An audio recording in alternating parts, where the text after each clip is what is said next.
Hey guys, tonight we begin a gentle exploration into boring history for sleep, the Illuminator's Calm in a medieval scriptorium. Imagine quills soft as feathers, pages glowing in candlelight, and the hush of ancient halls guiding you toward tranquility. If you enjoy unwinding with our slow-paced tales, please like and subscribe so more sleepy histories can find you. No pressure if you're just here to relax. And don't forget to let me know where you're joining from and your local time in the comments. Let's build our global bedtime circle. Now, dim your lights, fire up the fans whisper, and nestle into your coziest spot. Feel the gentle anticipation ripple as we prepare to drift down parchment-lined corridors of calm. Now the story begins. Close your eyes, take a deep breath, and focus on the tale. Soon you will drift into restful slumber. The screen now fades to darkness. The cool air of early morning clung to the illuminator's cloak as he paused before the massive oak door of the scriptorium. Its iron hinges were silent now, but he could almost hear their ancient creak recalling centuries of hands that had pulled it open. The wood was heavy, dark-breasted and thick, its grain worn smooth by countless fingers.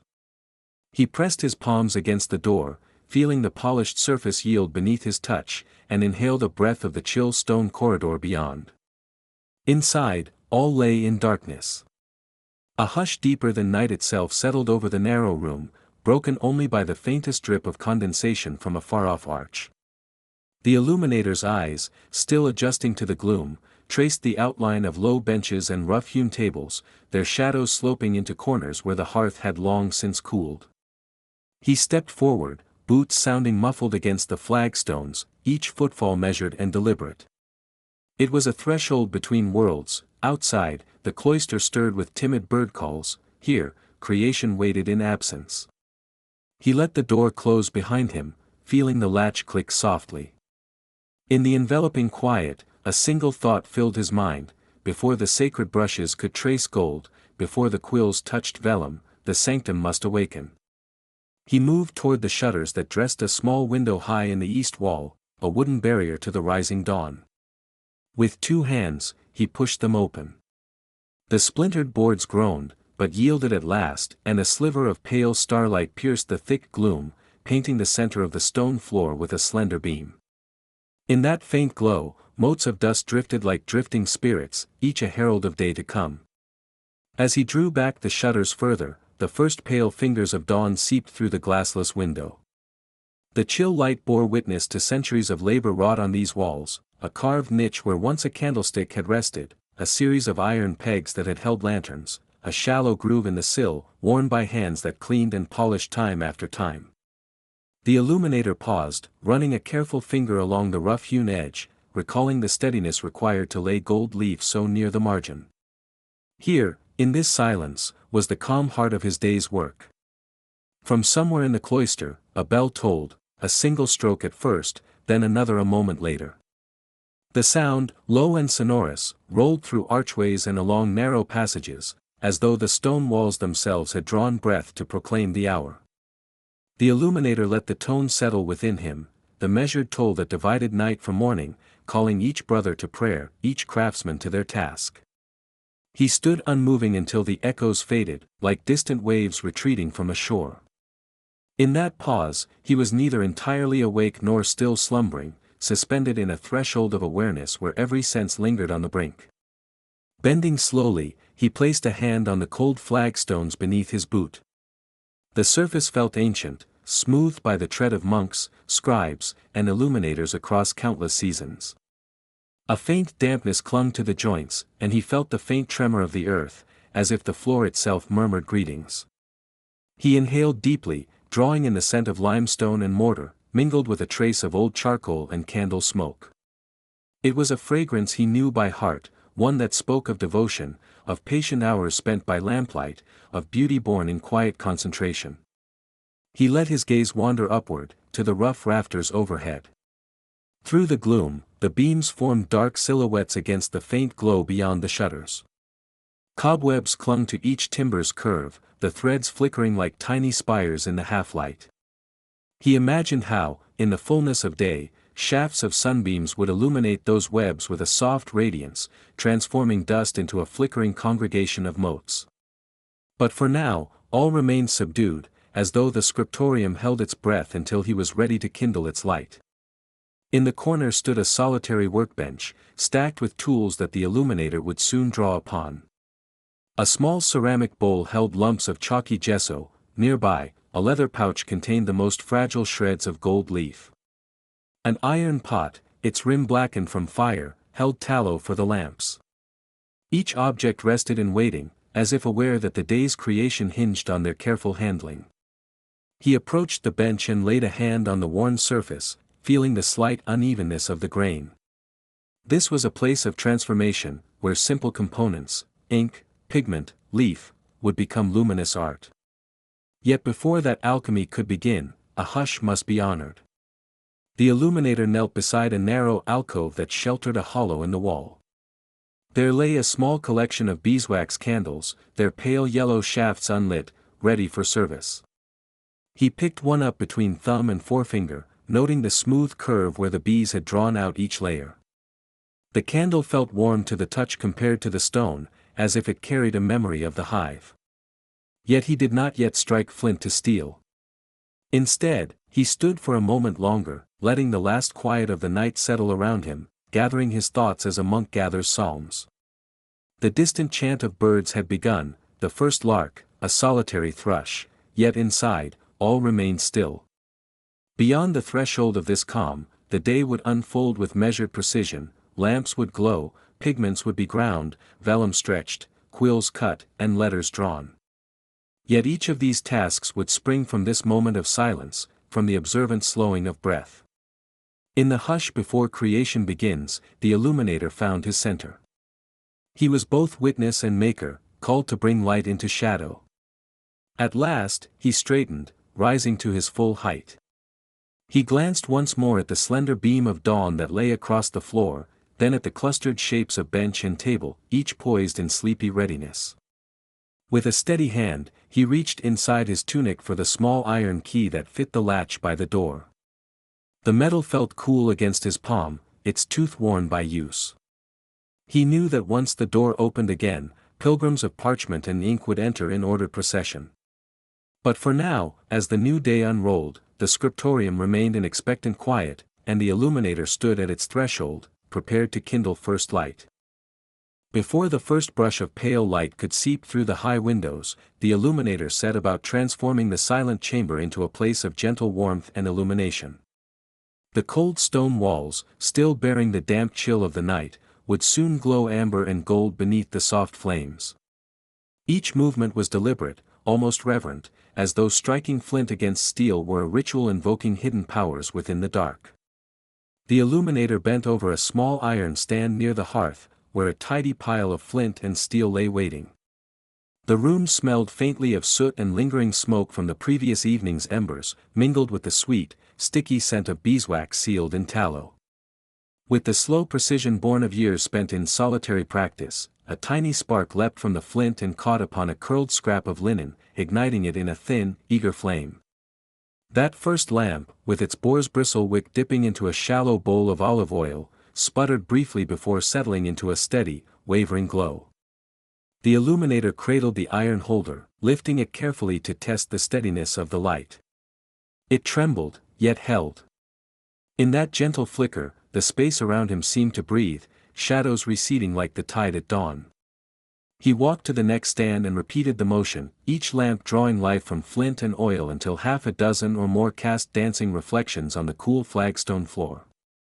The lamps were arranged in a soft arc around his workbench, an altar of fire that would guide his hand as he shaped letters and painted minute creatures in the margins. With the lamps kindled, the illuminator turned his attention to the slender tapers of pure beeswax that awaited their place in iron holders along the parchment shelves. He selected the longest, most uniformly molded candles, feeling their weight between thumb and forefinger. The beeswax surfaces were smooth, faintly marbled by the warmth of the morning air, promising hours of bright, clean light and minimal sputter. Setting them upright, he tapped each into its wrought iron socket until the base settled snugly. One by one, he ignited each candle from the nearest lamp, watching as the flame licked the pointed tip of wax and began its slow downward journey, trailing molten beads that glistened like tiny golden tears. He adjusted the height of each holder, ensuring the flames would hover just above eye level when he bent over his work. He noted how the beeswax candles threw a steadier, softer glow than any hearth fire could, one that would magnify the warmth of the pigments laid upon vellum. Turning toward the outer wall, he fetched a small cloth, gently dampened from a bucket of water warmed by the embers, and approached a narrow window high above the scriptorium floor. The glass itself was thick, imported from distant lands and mottled with faint bubbles and imperfections that blurred the morning sky. Years of candle smoke had left a layer of fine soot upon its surface, dampening the light that might have filtered through. Kneeling, the illuminator pressed the cloth to the pane and began the slow, methodical task of wiping away the dark haze. With each stroke, the first pale streaks of day shone through, a thin, silver ribbon of sky and flutter of cloud. The small window seemed to sigh as the grime yielded to his gentle care, and soon enough a muted shaft of dawn angled across the floor, offering a cool counterpoint to the golden shimmer of flames.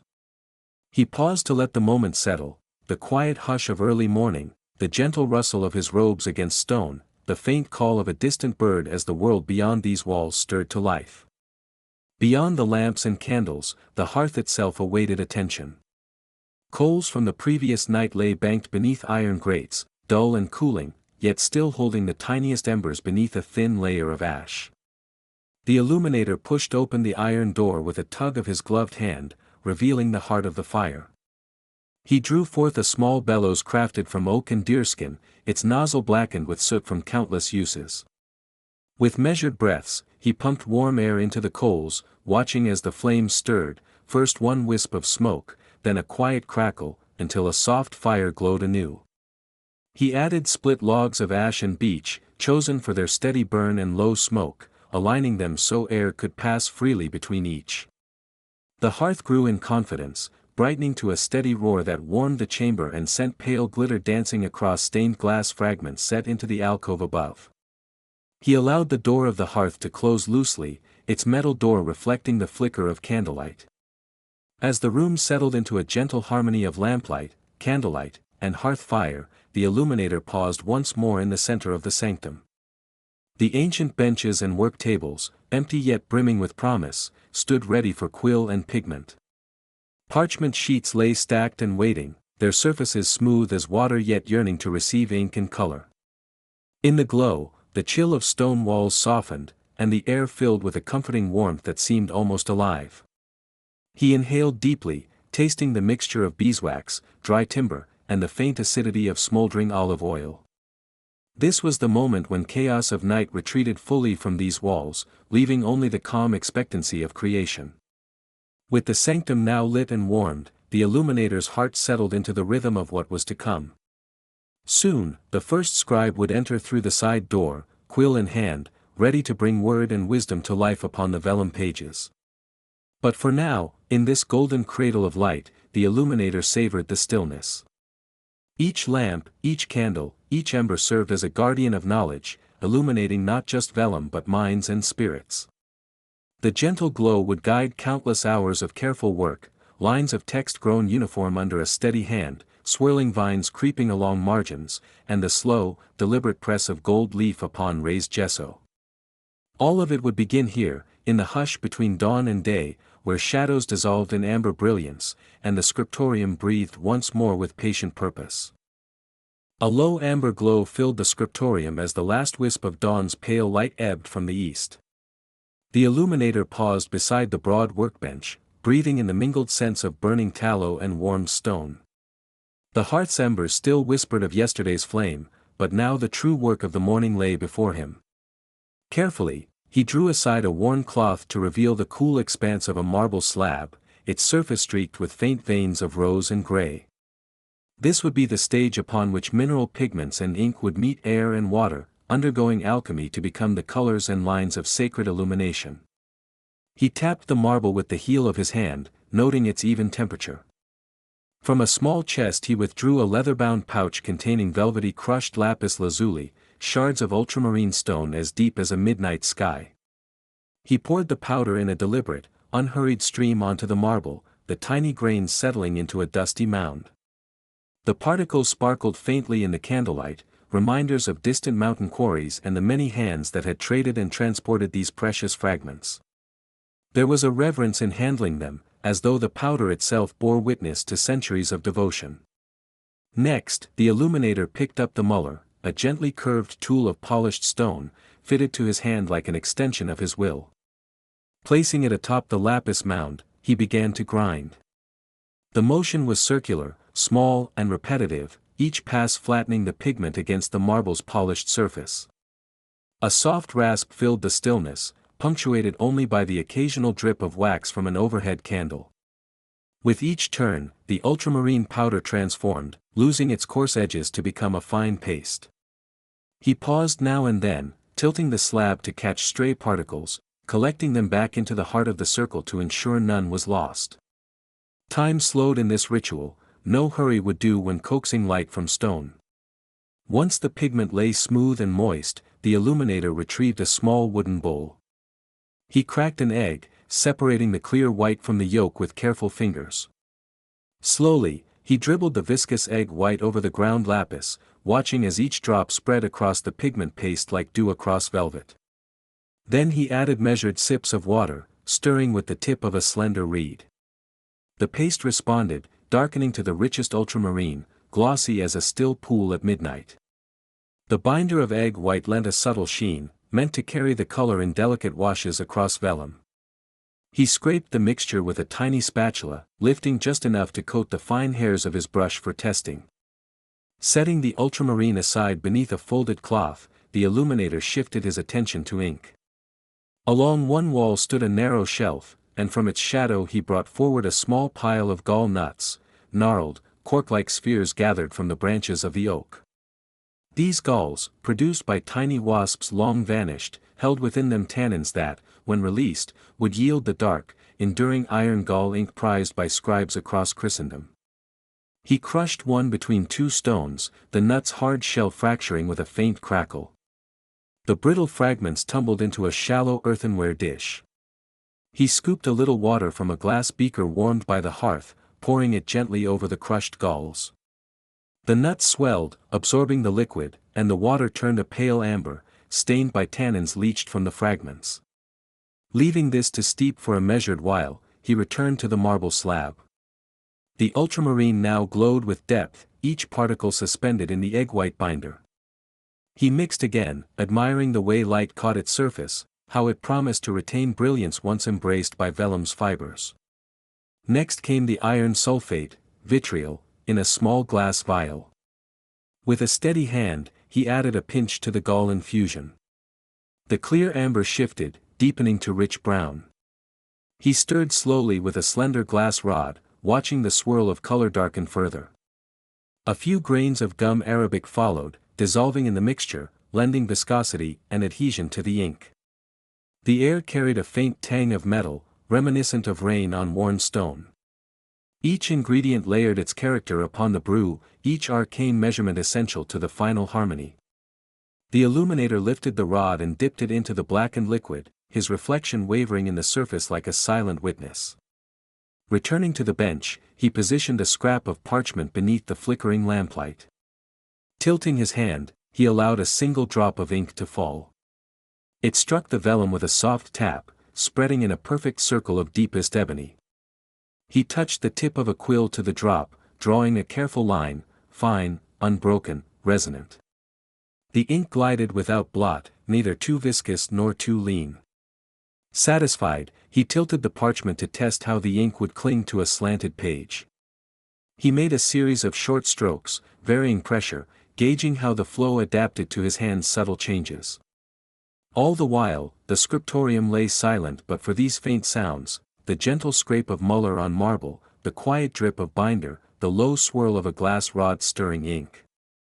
The time felt suspended between yesterday's close and tomorrow's sunrise. Each phase of preparation was an act of devotion, a slow affirmation that every pigment and drop of ink carried the intention of beauty and clarity.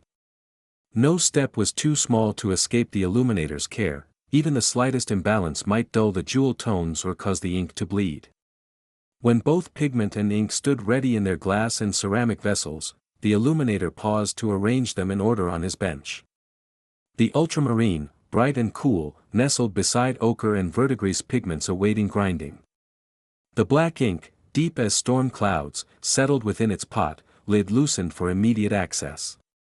He set out brushes of varying width, their bristles freshly trimmed, and sharpened quills made of goose feather. The rattle of tools and materials created a subtle chorus, an orchestra tuned and paused before the first note of creation. With a final steadying breath, the illuminator dipped a brush into the ultramarine bowl. He lifted it, watching a single bead form on the tip, poised between liquid and air. Then, gently, he pressed it to parchment. The color bloomed, a delicate petal of blue that held the promise of celestial depths. In that moment, the alchemy of stone and egg white, iron and tannin, became more than mere substance. It became a visible invocation of light, hope, and reverence. And so, with materials prepared and the scriptorium hushed around him, the illuminator began to draw the first line of the day's work, each stroke a testament to patience, skill, and the timeless pursuit of beauty. The scriptorium lay quiet in the pale light of its lone window, where flecks of dust drifted like drifting seeds through the lantern glow. The air was cool, carrying a faint trace of lime and the lingering sweetness of dried grass from the hides delivered at dawn. In this hush, the illuminator moved with deliberate care, settling before a broad wooden vat filled with a chalky, milky bath. This lime bath, a time-honored blend of powdered limestone and clear water, would loosen the coarse hairs and residual flesh from the hides that were destined to become vellum. Each hide, heavy and damp, had hung overnight in the corner of the workroom, absorbing the soft currents of the pre-dawn air. Now, in the quiet amber light, they would yield their flesh and hair fibers, preparing to be reborn as the smooth pages of sacred manuscripts. Gently the illuminator slid the first hide into the shallow lime bath, its stiff edges curling as it touched the pale, whisper-thin water. A faint hiss rose as the alkaline solution seeped into the tanned skin, loosening bonds that had held hair stubbornly in place. The surface rippled with slow, echoing rings, like tiny concentric secrets expanding into the depths of the vat. The illuminator's hand, gloved in a simple linen wrap, pressed down on the hide's corner, holding it under the surface long enough for the lime to penetrate the fibers. A faint odor of chalk and earth filled the space, mingling with the distant scent of beeswax from spent candles that still clung to iron holders nearby. For close to an hour, the hides lay submerged, and the scriptorium's noise fell away. In the stillness, one could almost hear the hushed conversation of centuries, scribes gone before laying out words in black ink, painters of gold leaf tracing each letter with trembling devotion. The illuminator's mind drifted among those past labors, heart steady as the vital work of preparation unfolded.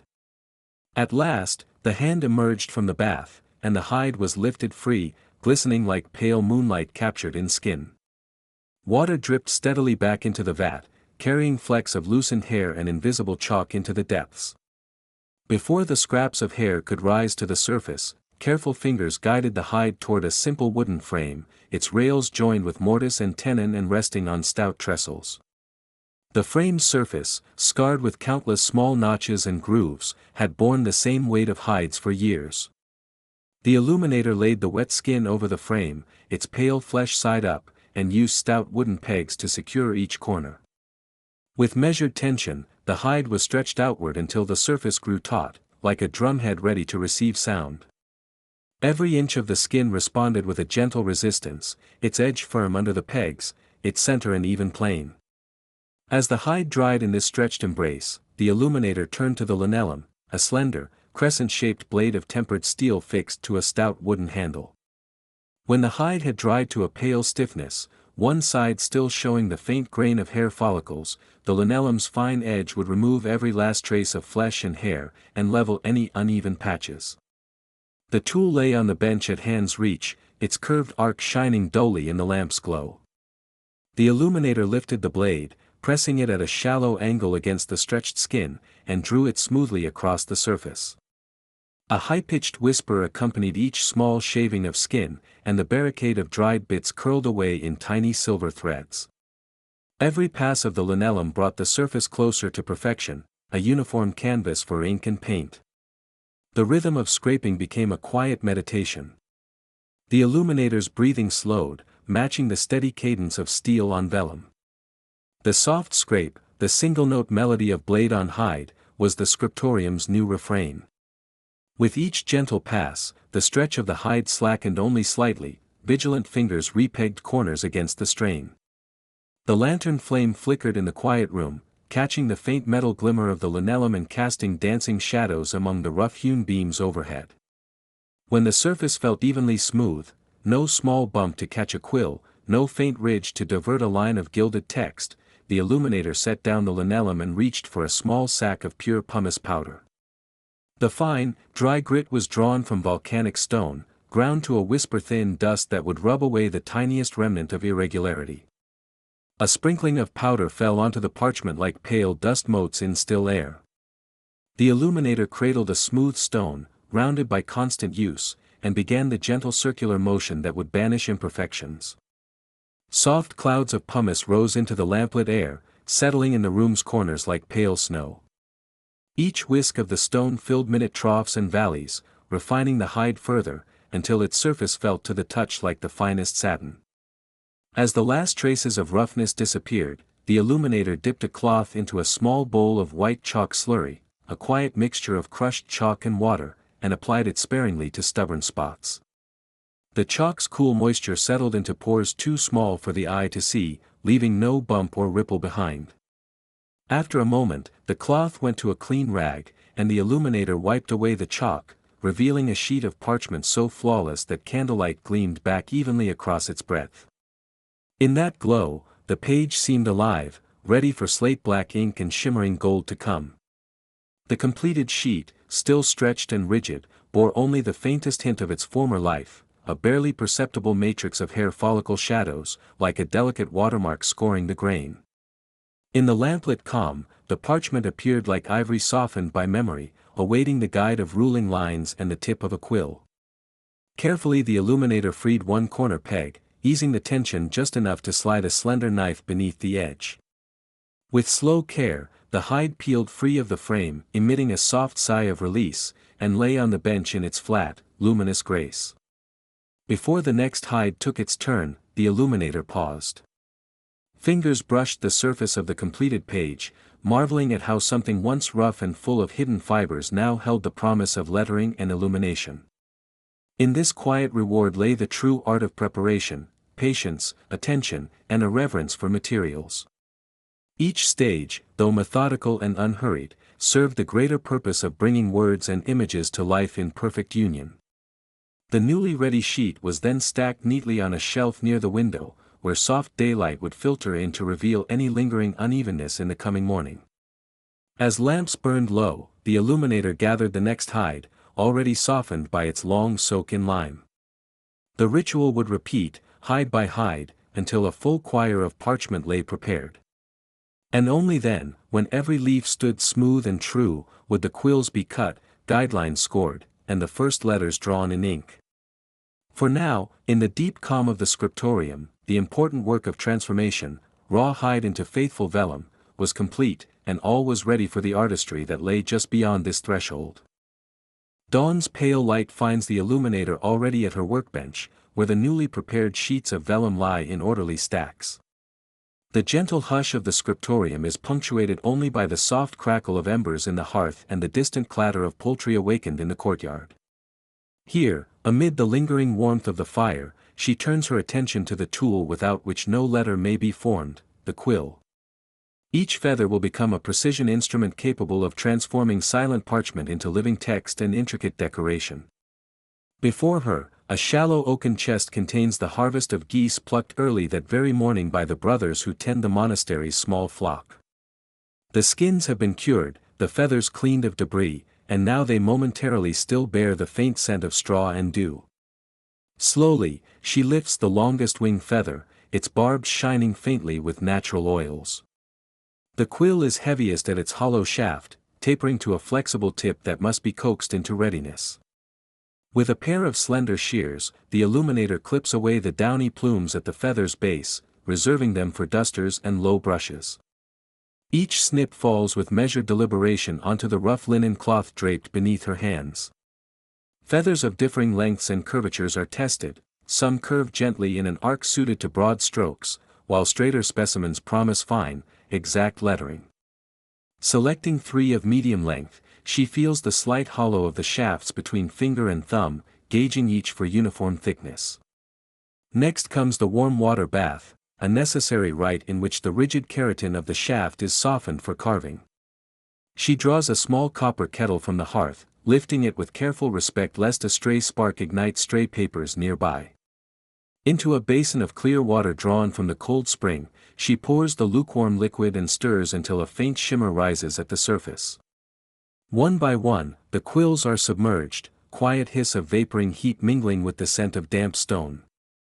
Minutes pass as the feathers rest in this gentle cradle. The moisture seeps into the hollow core, transforming what was brittle into liquid supple, ready to accept the knife's edge without shattering. When the quills are pliant, she may begin the artistry of shaping each nib. The simple penknife she wields has a blade no longer than a finger, its steel honed daily on a whetstone. A precise, clean cut is required, first a slanted incision across the tip to define the point, then a delicate split through the center to allow the ink to flow. Each motion is deliberate, an imperfection here would blot the page or ruin the immaculate smoothness of the vellum. She rests her elbow on the workbench, steadying her hand as she slices away a fine sliver of keratin, revealing the golden white quill interior. The split is open just enough for a steady capillary draw of iron gall ink. Test strokes follow, a few tentative lines drawn on a scrap of parchment. She watches as the ink beads along the slit, then lifts the quill to trace a thin, unbroken line. Satisfied, she snips away any ragged edges and shapes the shoulders of the nib to suit a medium script. One quill complete, she moves to the next, shifting it between her fingertips, carving ever more confidently. She fashions a second for broader strokes, deepening the nib's angle and widening the slit to hold more ink for initial capitals, and a third for the finest filigree, pared almost razor thin. The process is at once technical and almost musical in its rhythm: slice, scrape, test, adjust. In moments like these, time seems to still, even the embers glow softer, as though watching. When all 3 quills lie ready, their tips gleaming faintly, the illuminator returns to the tray of cloth, a swatch of rich burgundy wool, chosen for its ability to cushion and display each tool like a jewel. She arranges the quills from stoutest to slenderest, aligning their tips as one might set brush hairs on a painter's palette. Each shaft is labeled at its base with a small charmark indicating its purpose, text, capital, detail, so that, when work begins in earnest, no moment is wasted in search of the proper pen. The tray is slid to one side of the bench, alongside her small pot of black ink, and a handful of goosedown fluff set aside to dust away erasures and stray particles of pumice. In this order and simplicity lies the promise of the day's labors, the perfect tool in the perfect moment, ready to trace the strokes that will become illuminated letters and miniature scenes. In the stillness of the scriptorium, the act of quill cutting takes on a meditative quality. Each movement reminds the illuminator of the generations who came before, their own knife edges carving out the voices of saints and scholars. The air is rich with the hush of concentration and the faint aroma of beeswax from the candles that line the walls. She pauses now to breathe deeply of this place, stone and ink, feather and vellum, and to feel the tide of creativity rising with the morning. Beyond the shuttered window, the rising sun holds promise of gold and pigment. Within these walls, the tools lie prepared. With quills trimmed, sorted, and set to rest on their cloth cradle, the illuminator lifts the first vellum sheet from its stack. Soon she will measure margins and score guidelines, transforming blank parchment into the disciplined grid upon which text will march. But for this moment, she allows herself a quiet satisfaction, the knowledge that in these simple feathers lies the power to order words, to draw divine light upon the page, and to weave, one stroke at a time, the tapestry of human devotion. Thus ends the delicate preparation of Chapter 5, and with it the still, unhurried breath before the next movement of creation begins. The scriptorium rests in a calm hush as the illuminator settles before the pale, stretched surface of vellum. The air carries the faint warmth of beeswax candles, their amber glow dancing across wooden beams and flagstone floor. Here, after nights spent grinding pigments and days spent shaping quills and preparing hides, comes the silent, measured phase on which all that labor depends, the initial layout and ruling of the page. No brush stirs paint, no quill dips into ink.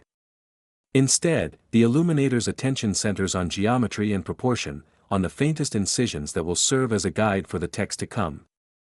On the workbench lies the parchment leaf, its surface smooth under fingertip, its slight waviness a reminder of the animal hide from which it was fashioned. Beside it, the tools of marking, a straightedge of polished boxwood, its edge rubbed smooth, a pair of dividers with brass fittings, a bone stylus sharpened to a gentle point, a small bundle of chalk dust in a linen pouch, and a slender awl tipped with iron. Each instrument, meticulously cleaned and placed with care, awaits use in turn. First, the illuminator positions the straightedge along the top margin of the folio, measuring the distance from the edge in precise fingerbreadths.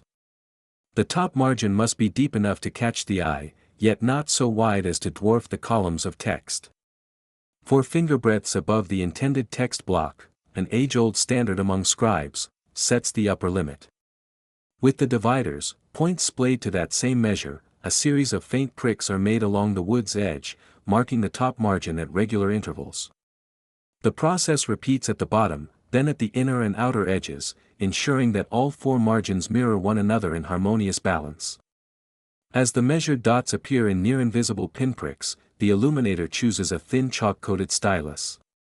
With it, a gentle sweep of chalk dust presses against the straightedge, scattering into a delicate line that spans the width of the page. The sound is nearly silent, just a hushed scraping of chalk against vellum, but it echoes the importance of this moment. That single line, so faint, will tether every letter, every miniature, every flourished initial to a common rhythm. Next comes the scoring of guidelines for text lines. For this, the bone stylus replaces chalk, its point dragged lightly across the parchment to create a series of parallel grooves. The illuminator counts each line slowly, tracing 1, 2, 3, until the full number of lines required for the page's script is in place. The spacing between grooves corresponds to the height of the scribe's hand, a modest 6 lines to the inch, allowing ample room for the rounded letters of the textura script that will soon emerge. As each groove forms, minute particles of vellum dust emerge, slipping away when brushed aside with a soft wing feather. The pattern of scored lines resembles a faint wood grain, the sure foundation on which sacred words will rest. Once the text's grid is drawn, the illuminator turns to marking spaces for illuminated initials and miniature paintings. These embellishments require generous loops of empty parchment, set apart from body text. With dividers reset to a wider span, a light sketch of a square indicates where the initial will rise. This provisional frame receives 4 pinpricks at its corners, and a faint lead arc is curved inside to suggest the eventual gold leaf form. Beyond the initial, at places destined for miniature scenes, longer rectangles are mapped with the stylus, suggesting narrow margin images that will wind like vines around the script. Each block is measured for width, height, and position, so that the eye will move easily from word to illustration, from line to leaf. Between these measured shapes and the guidance grooves, the page begins to look like an unseen architecture, a building of parchment, invisible until ink and pigment bring it to life. The illuminator pauses to step back, tilting the head to one side and then the other, as if scanning a distant horizon. By lamplight, the margins glow softly, while the ruled lines catch highlights from the little hearth fire. The parchment seems to vibrate with possibility, a living canvas as yet unscripted. Breathing gently, the illuminator sets aside the stylus and straightedge. Fingers brush away the last cushion of chalk dust, and a small linen rag wipes residual groove scrapings from the surface. The parchment is now ready, its veins and textures momentarily hidden beneath a lattice of guiding marks. Soon, each letter will be traced in iron gall ink, each flourish accented with vermilion or azure. But for now, the calm discipline of layout holds sway. To the right, a small lamp flickers against a wall of stone. The illuminator catches sight of the quill and the pot of dark ink, their readiness a promise of words yet unspoken. Beyond, in the corridor, faint voices stir, brothers coming to take their places at benches awaiting the morning's labor. Yet before the scribe arrives, before the monastic chorus murmurs its opening prayers, this moment belongs to solitude and order. In these silent minutes, the illuminator reflects on the lineage of those who walked this same path. In another age, monks in distant abbeys bound parchment on makeshift frames and traced lines by candlebeam.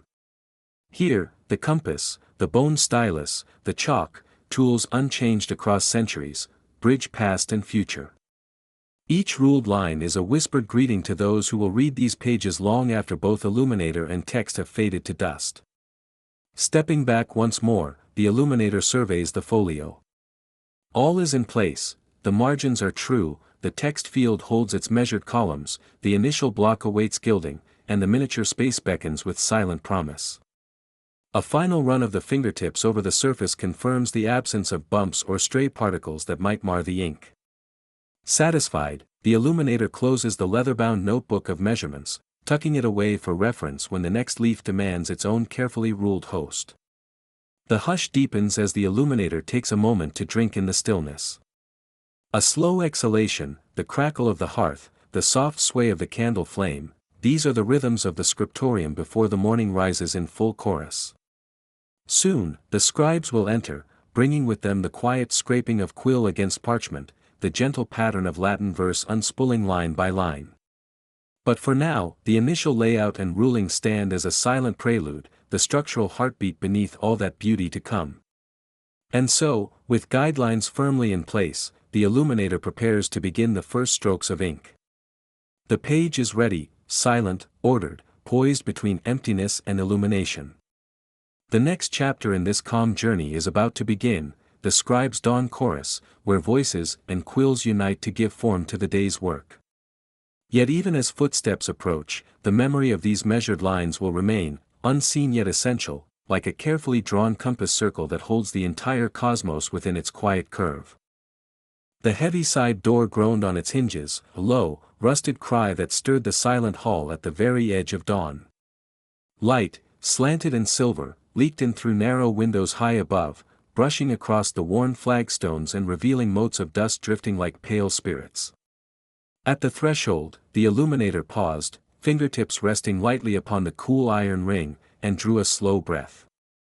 Beyond lay the gentle stirrings of a new working day, a scribe's dawn chorus about to take shape in whispered prayer and measured footsteps. In the final gray hush before full daybreak, a small procession of scribes emerged from the cloister's shaded corridor. Each monk moved with quiet deliberation, their woolen hoods drawn against the lingering chill, their sandals whispering soft clicks upon the stone floor. The first among them pushed open the side door, permitting a rush of fresher air and pale morning light into the scriptorium. A ripple of whispered greetings passed between figures clad in simple habits, an exchange of nods and bows, a brief communion of eyes reflecting the same resolve, to serve the word through careful hands. Wooden benches lined the long tables, each bench scarred with the faint gouges of quill edges and ink stains that time could not wholly erase. The scribes settled into place, adjusting their robes and smoothing their habits to reveal the benches' worn backs.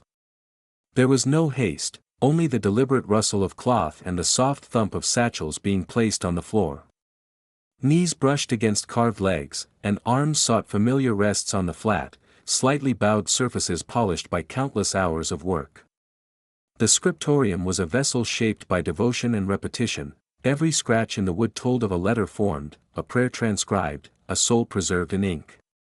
A single monk reached to the high ledge where iron lamp sconces clung to the wall. With patient care, he lit slender tapers from the hearth's remaining embers. The candles sputtered momentarily before steadying to a warm, golden glow.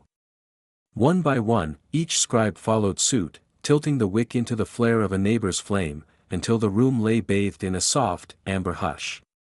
Shadows receded into corners, and the long tables became islands of light, each desk etched in clarity.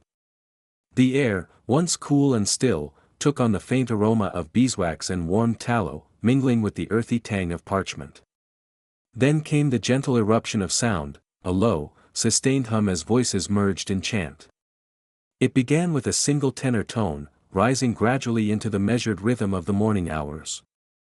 Latin syllables, Deus in adiutorium meum intend, flowed like water over stones, each vowel and consonant articulated with reverence. The collective voice wavered at first, then found its steadiness, weaving through the scriptorium in slow waves. Ink pots trembled with the faint vibrations, and quills, ready at each bench, quivered in anticipation of their daily labor. A novice, seated near the hearth, closed his eyes and inhaled deeply. He savored the layered warmth of the fire, the distant echo of the abbey bell marking this sacred time, and the vibrating chords of prayer. Through the open arch of the side door, dawn's pale canvas framed distant cloister walls, the curves of arches lit in fragile pink.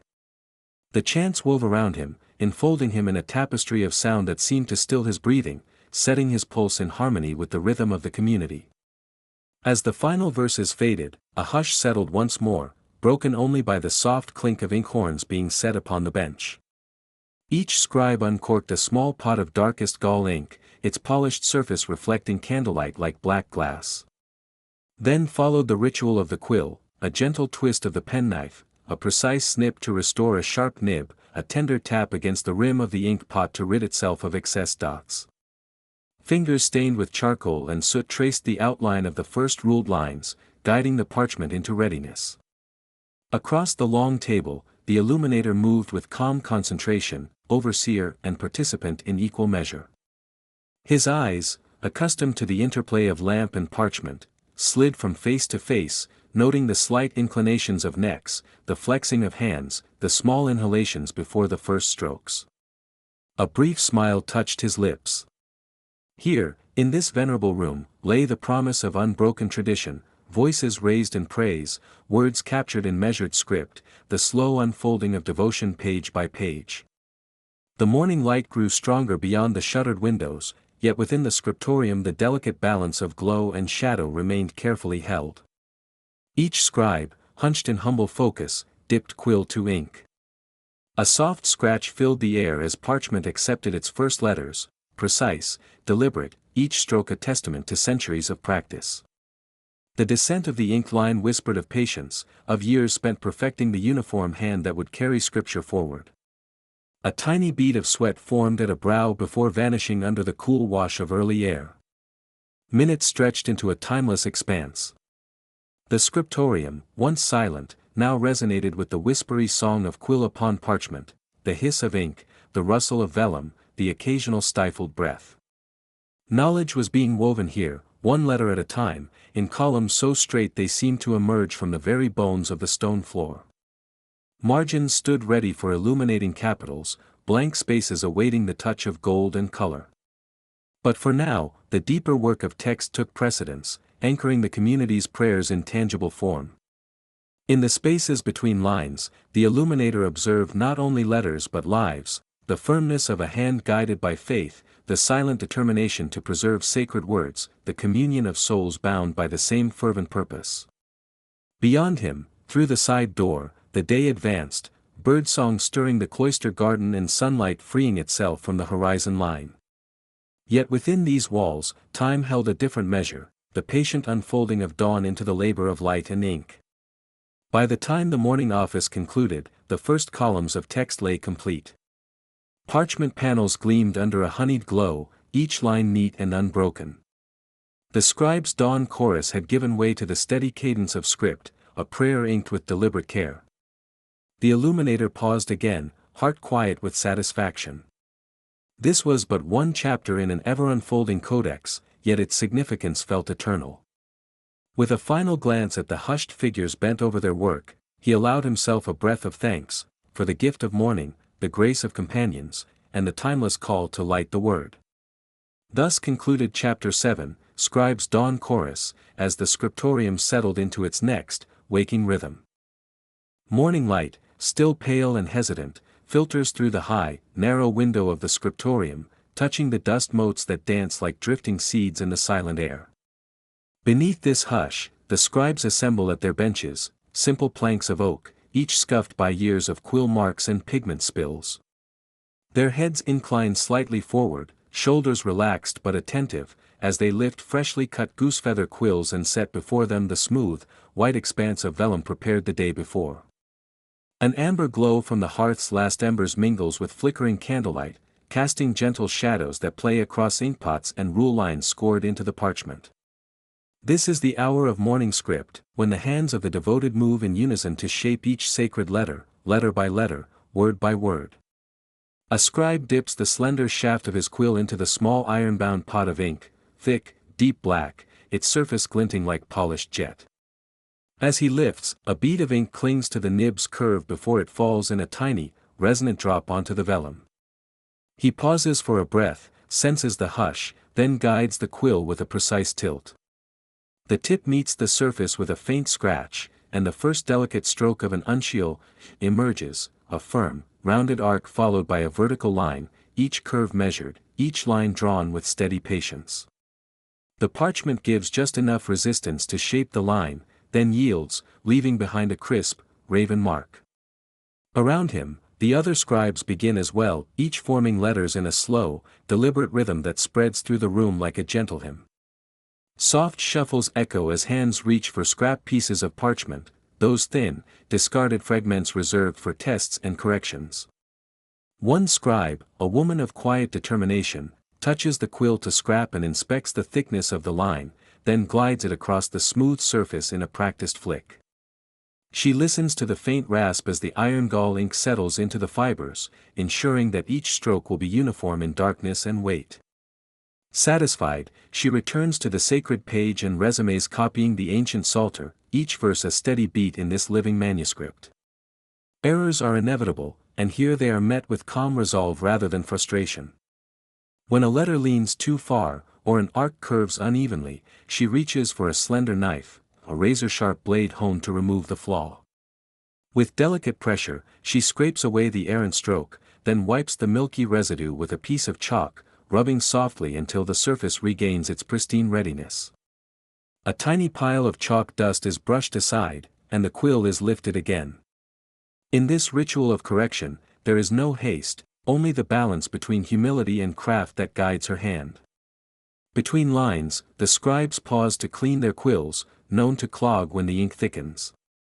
They dip the nib into a small water dish, swishing gently to dissolve the residue, then blot on a scrap of cloth.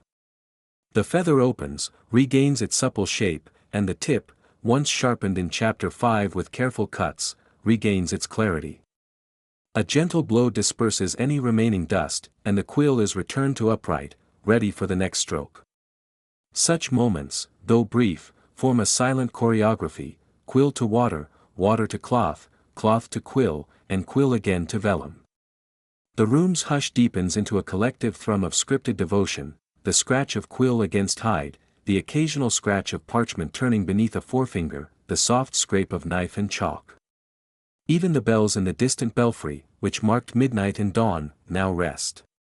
Here, within these sturdy stone walls, time is measured by the rhythm of letters formed in black and white. As the text unfolds, psalms of praise, prayers petitioning mercy, each scribe becomes both sayer and recorder, linking heart and hand in silent communion. At mid-morning, the light has shifted, warmer now, spilling golden hues across the dedication titles they ink.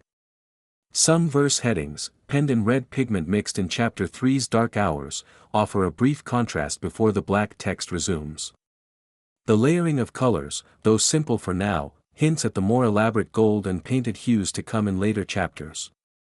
The scribes work without anticipation of flourish, yet mindful that soon the illuminator will return to adorn these pages with shimmering leaf and vibrant paints. For now, the focus remains solely on the evenness of the script, the purity of the lines. The communal silence carries with it a sense of shared purpose. One scribe glances across the long bench at her neighbor, offering a faint nod when she pauses to adjust her inkpot's position. They do not speak, speech would break the thread of concentration. Instead, they trade glances, small gestures that confirm, the work proceeds, the text grows, the sacred words are entrusted to time. Each has internalized the measurement of Chapter SXS guidelines, margins just so, lines equidistant, spaces left for initials and miniature seams. A stray hairline is not overlooked, for uniformity is as much a prayer as the words themselves. Occasionally, a scribe breathes deeply and allows her eyes a brief rest. She leans back, fingers splayed lightly on the table, and looks toward the far wall where a mosaic of faded frescoes depicts saints in serene repose. Their painted gazes seem to watch over the living scribes, blessing each careful curve of ink. A soft draft, the only movement in the still air, rustles the edges of unfilled folios stacked nearby. The moment is fleeting, no more than a heartbeat, before she resumes, quill poised, to continue the living act of transcription. As the morning advances, subtle changes gather in the room. The hearth, fed with a fresh log earlier, settles into a gentle warmth, chasing away the lingering chill of pre-dawn. The flicker of candle flame stabilizes, no longer dancing with the draft from the still-shuttered door.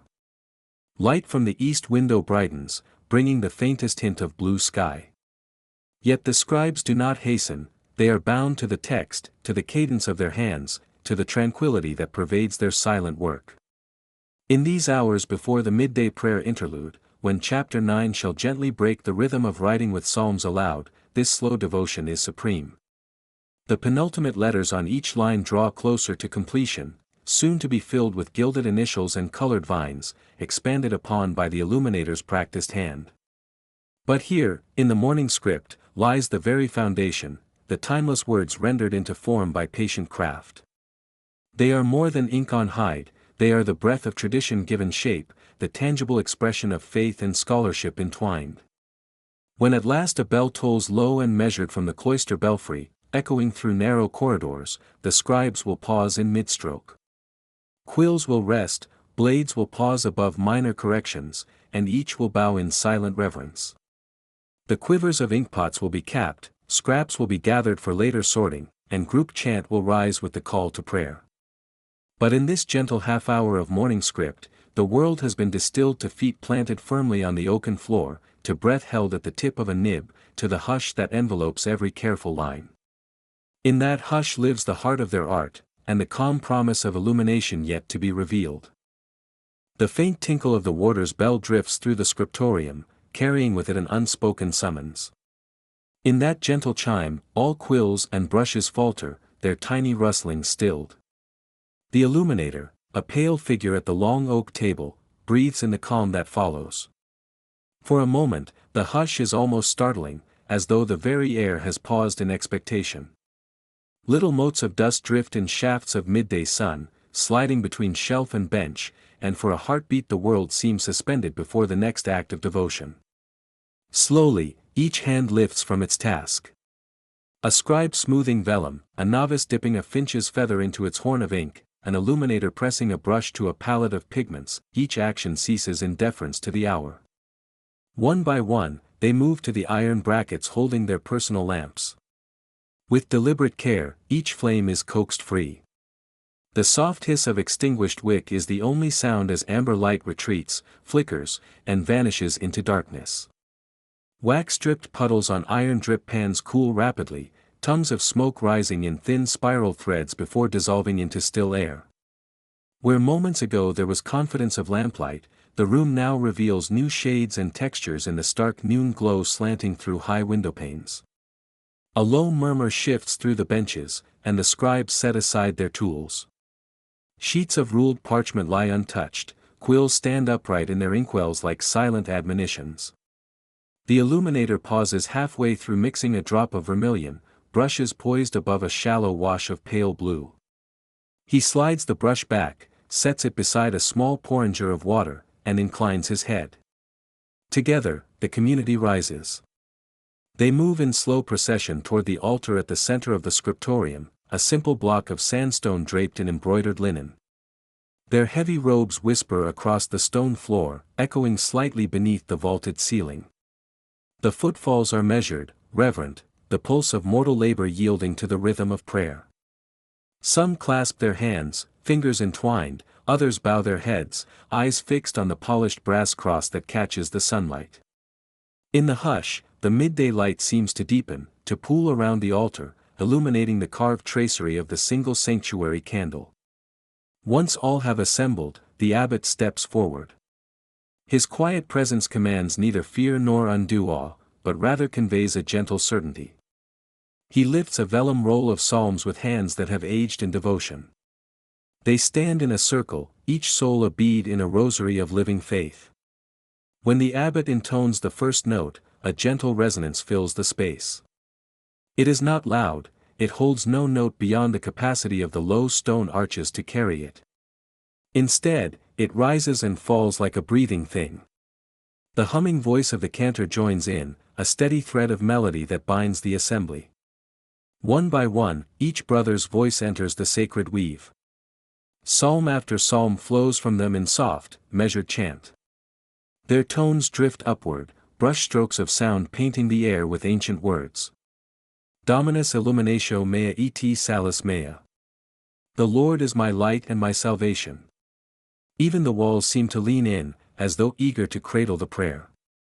Outside the thick window glass the orchard's breeze may rustle leaves, but inside there is no clamor. Only the pressing dimness of turned-off lamps and the pure clarity of midday sun shining upon these men and women who have set aside their strokes of ink and brushes of color for a higher purpose. Halfway through the interlude, the abbot pauses and gestures to a solitary sanctuary candle set before the altar. This candle had been lit at dawn's first flicker, but now its flame seemed diminished in the radiant noonday beam. With a slender taper, the abbot rekindles the wick. A hush deepens as the scented smoke of beeswax rises. It stands as the sole beacon in the scriptorium's interior, a companion to the sun's own light.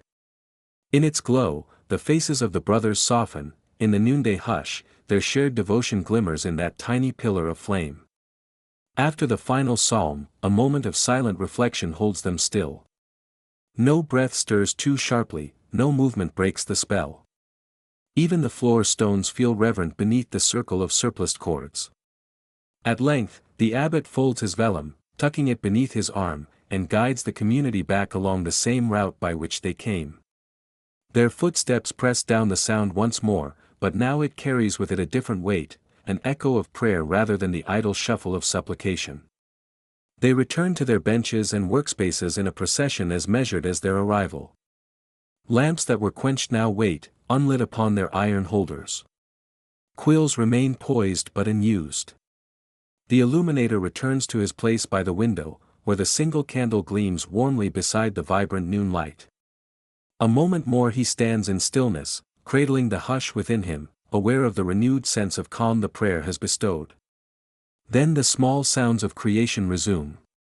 The illuminator dips his brush into the water and sets it against the rim of the bowl to drain. The blade of his penknife glints as he trims a reed quill to a finer point. The iron gall ink murmurs quietly as it is tested on a scrap of parchment, each drop a promise of new lines and color to come. Across the room, a scribe's quill tip meets parchment again, carving Latin letters that will arch like silent arches upon the page. In the still, gentle glow of candlelight joined with bright sun, artistry and faith converge once more. The transition is seamless. The midday interlude, once a distant pulse in the day's rhythm, now settles like dusk's gentle cloak, softening edges, breathing deeper meaning into each stroke of pigment and flourish of script. From this still center, the next phase of the scriptorium's work will unfold, gilding letters in the late afternoon, weaving gold into the parchment as a final offering of light. Yet for now, the hum of lamplight rekindled and the steady scratch of quill ink mark the return to labor, each task now infused with the quiet grace of prayer carried in the hearts of those who shape words into wonders. After the hush of midday prayer, the scriptorium resumes its steady rhythm. The lamps rekindle their gentle glow, and the long wooden benches yield once more to the scratching of quills and the soft sigh of parchment. In one corner of the hall, where the afternoon light spreads thin across the stone floor, the illuminator bends to a single folio bearing the faint pencil outline of an initial, and, poised to bloom with golden radiance. Here, in the stillness between labor and light, the magic of gilding begins. 1. Brushing on the gesso. The illuminator takes up a small, flat brush, its bristles whispering against the heel of her hand. In a shallow ivory dish rests the gesso paste, a blend of finely ground gypsum, whipped egg white, and a trace of rawhide glue. She dips the brush, lifts it gently, and lets the excess liquid drip back into the dish. Then, with the utmost deliberation, she lays down the first thin layer of gesso onto the scored parchment. The paste settles into place with barely a sound, filling the shallow channel that defines the initials outline. She pauses to study her work, the quiet ticking of the abbot's clock marking each second.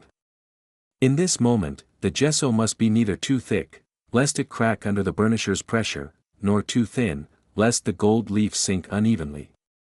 With measured patience, she adds a second stroke of paste, widening the raised platform just enough for the metal to rest upon. Throughout, her brush is steady, her mind a calm pool. 2. Waiting for the gesso to set. The gesso must firm to a supple resilience. To hasten its drying, she adjusts a nearby candle's flame, angling it so the heat drifts gently across the folio without scorching the vellum. The lamplight flickers as a breeze creeps under the shuttered window, stirring the glow into a dance of tiny shadows. The illuminator watches the gesso transform from pearly liquid to matte white plateau, testing its readiness with the tip of a fine quill. A slight indentation remains under the feather's touch, a sign the surface is just right. 3. Preparing the gold leaf. On a folded piece of clean parchment lies the gold leaf, thinner than a cobweb, gold that seems almost impossible in its fragility. The illuminator raises a slender knife, its blade honed to a whisper's edge, and with a steady hand she scores the stack of leaves into small squares. Each segment shimmers in the lamp's glow, tempting her to breathe too close and scatter the gilded breeze. Instead, she positions a small linen cushion, gilder's pillow, beneath the leaves. On this cushion, each square is coaxed free with the gentle sweep of an oiled squirrel hair brush, its hairs as soft as a maiden's touch. As she lifts each sliver of gold, the metal clings like a breathless promise. The cushion's surface, buffed smooth and treated with a fine layer of gold-size adhesive, holds the leaf in place until she is ready to transfer it to the gessoed initial. 4. Laying the gold leaf. Leaning forward, the illuminator aligns the first sheet of gold above the raised gesso. She lowers the leaf with a feather-light release, and it drifts downward like a falling petal. For a brief instant, she allows her breath to steady, for any exhalation too forceful might send the gold spinning away. Then, with the soft brush, she taps the leaf until it adheres to the gesso, each tap a heartbeat in the hush. She repeats the motion, covering the entire surface of the letter, watching as the gold stretches and smooths into the channels she carved hours before. Where fragments overlap, she gently lifts and presses, coaxing edges into seamless union so that the letter will gleam as one perfect piece. 5. Burnishing for radiance. With the gold leaf settled, the true alchemy awaits. She retrieves her agate burnisher, an egg-shaped stone set into a slender handle. Holding it between thumb and forefinger, she presses the polished agate gently against the gold. In small, circular motions, she rubs the metal, the slight scrape of stone against gold sounding almost like silk brushing against itself. Under the burnisher's patient pressure, the gold stiffens and stiffly reflects the lamp's flame, blossoming into a mirror-bright surface. Each revolution of the burnisher seems to awaken a deeper glow, the initial shifting from pale yellow to sunlit hue. The illuminator works with unwavering focus, caring little for the passage of time as her hand moves in endless micro-rotations. The gentle friction warms her fingertips, yet there is no melting, only a polished brilliance emerging from the interplay of stone and metal. 6. Examining the gilded initial. When the burnishing is complete, she sets the agate aside and takes up a fine sable brush. With whispered strokes she removes every loose flake of gold, coaxing them into a small heap upon a piece of scrap parchment. She peers closer, tilting the folio beneath the lamp to catch the light at every angle. The initial now gleams like a beacon, the edges crisp, the surface so smooth it could be glass. Across the room, the other scribes glance up as a shaft of sunlight threads through a high window. Even their guarded concentration loosens for a moment, drawn by the golden flash. The illuminator allows herself a small, private satisfaction. In this luminous letter, she has forged a beacon of divine light for the page to follow. 7. Reflective pause. Before moving on to the colored illuminations that will fill the margins, the illuminator sets the gilded folio aside on a raised wooden stand. She retrieves a cup of cool water, her lips brushing the rim as she sips, steadying her thoughts. The midday meal awaits, and later, the work will continue with pigments of lapis, vermilion, and malachite. But for now, she lingers, letting her eyes rest on the gold as though it were a small, living flame. In the quiet hush of the scriptorium, the initial waits for its companions, vines looping outward, flowers unfurling, tiny creatures creeping along the margins. Yet already it stands apart, a first glimmer of what this codex will become, a testament of faith crafted by the slow devotion of patient hands. With her heart calm and her spirit light, the illuminator rises. She gathers her brushes, closes the gesso dish, and returns the burnisher to its velvet-lined box. Each tool slips into place under the watchful calm of the scriptorium walls, as though the very room itself breathes a silent blessing over this first, golden letter. The next chapter of her work will bring color and life. But here, in this moment, the gold, pure and radiant, marks the promise of what lies ahead. A hush settles over the scriptorium as the sun climbs toward its zenith, and the warm light filtering through narrow, stained-glass windows begins to soften the sharp contrast of shadow. The illuminator pauses at the threshold of the workbench where the day's first gilded initial still gleams, its perfume of gold and gesso faint upon the air. With deliberate calm, she arranges her tools once more, a slender graphite stylus, brushes of varied sizes, some soft as a swallow's down, others firm with hoghair bristles, and a small collection of ceramic dishes, each containing a single, vivid pigment. All around, the murmured scratch of quills and the distant hush of chanting monks provide the faintest accompaniment, as though even sound has been restrained to suit the patient rhythm of mid-afternoon. 1. Sketching whimsical creatures with a faint graphite stylus. Settling onto a carved oak bench, the illuminator lifts her stylus and touches its point gently to the pale vellum margin. She begins with a series of tentative strokes, the curved back of a griffin's neck, the elegant arch of its wing, the slender tail curling around an imaginary column of text yet unwritten. In another corner, a burly centaur crouches, bow in hand, its human torso turned as though startled by some unseen rustle. Each line is faint and almost trembling, as if alive, so lightly pressed that only the most practiced eye could read the form. Once the basic outlines emerge, she retreats and inclines her head, gauging proportion and balance, ensuring the mythical beasts will neither overpower the script nor vanish into the emptiness of the page. Tiny corrections follow, a kneecap deepened, a shoulder smoothed, the curve of a leaf appended to the griffin's perch. These graphite preliminaries are laid down with the utmost care, for they will guide every brushstroke to come. 2. Mixing red and green pigments for interlaced foliage. With the sketches in place, the illuminator turns to her pigments. A ruby red powder, cinnabar finely ground, lies in one shallow bowl, while a lustrous green, verdigris tempered with a trace of carbon to mute its brilliance, rests in another. She lifts a water dropper and allows a single drop of dewy water to collect at the edge of the red vermilion. With a crystal muller on a white marble slab, she grinds the powder into the tiniest granules, coaxing the pigment into a smooth, gleaming paste. A tiny pinch of gum arabic is strewn across the surface, and another drop of liquid coaxes the two to combine. When the mixture settles into a soft gloss, she transfers it to its dish, stirring gently with the tip of her brush to test its flow. Next, she repeats the same ritual with the verdigris. The green particles catch the afternoon light like fine dust caught in a sunbeam.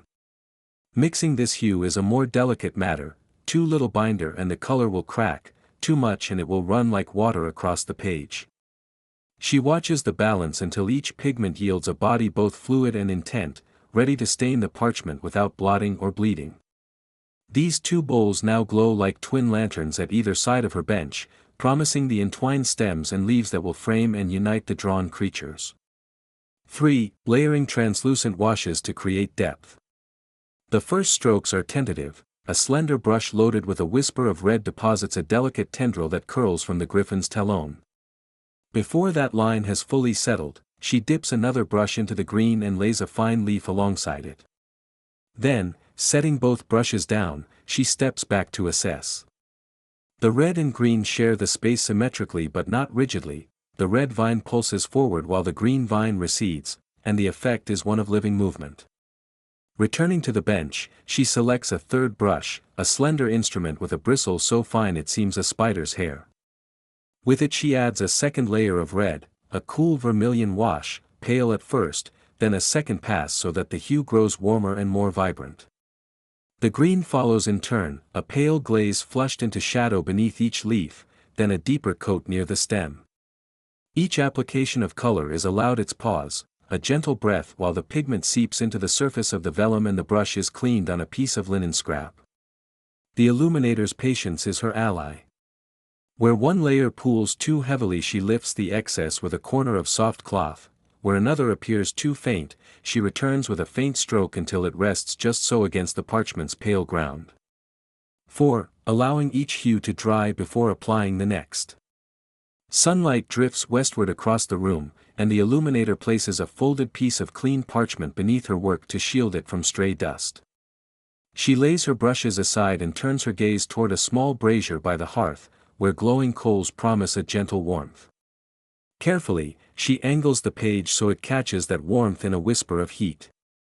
For a full measured minute she remains motionless, hands folded atop the bench, head inclined in quiet reverence for the craft itself. The paint dries in soft films, no cracks, no beads of moisture remain to mar the surface. When she judges the green fully settled, she returns to the table and picks up a brush loaded with a darker, almost olive shade, derived from a blend of umber and the green base. With this she outlines the acanthus leaves so that each margin vine acquires sculpted edges.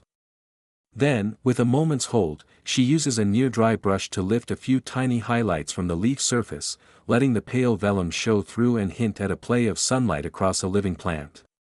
Slowly, deliberately, creature forms and foliage weave together. The griffin seems to emerge more fully, its wing feathers flecked with green accents, the centaur's hair is streaked with red highlights that glow like embers.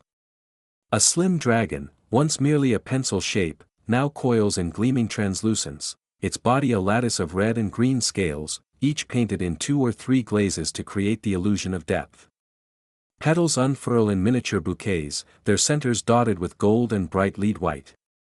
Each application of pigment extends the story begun in Chapter 10, carrying the reader's eye through the page in a gentle journey of color and form. As the afternoon wanes, the illuminator surveys her progress.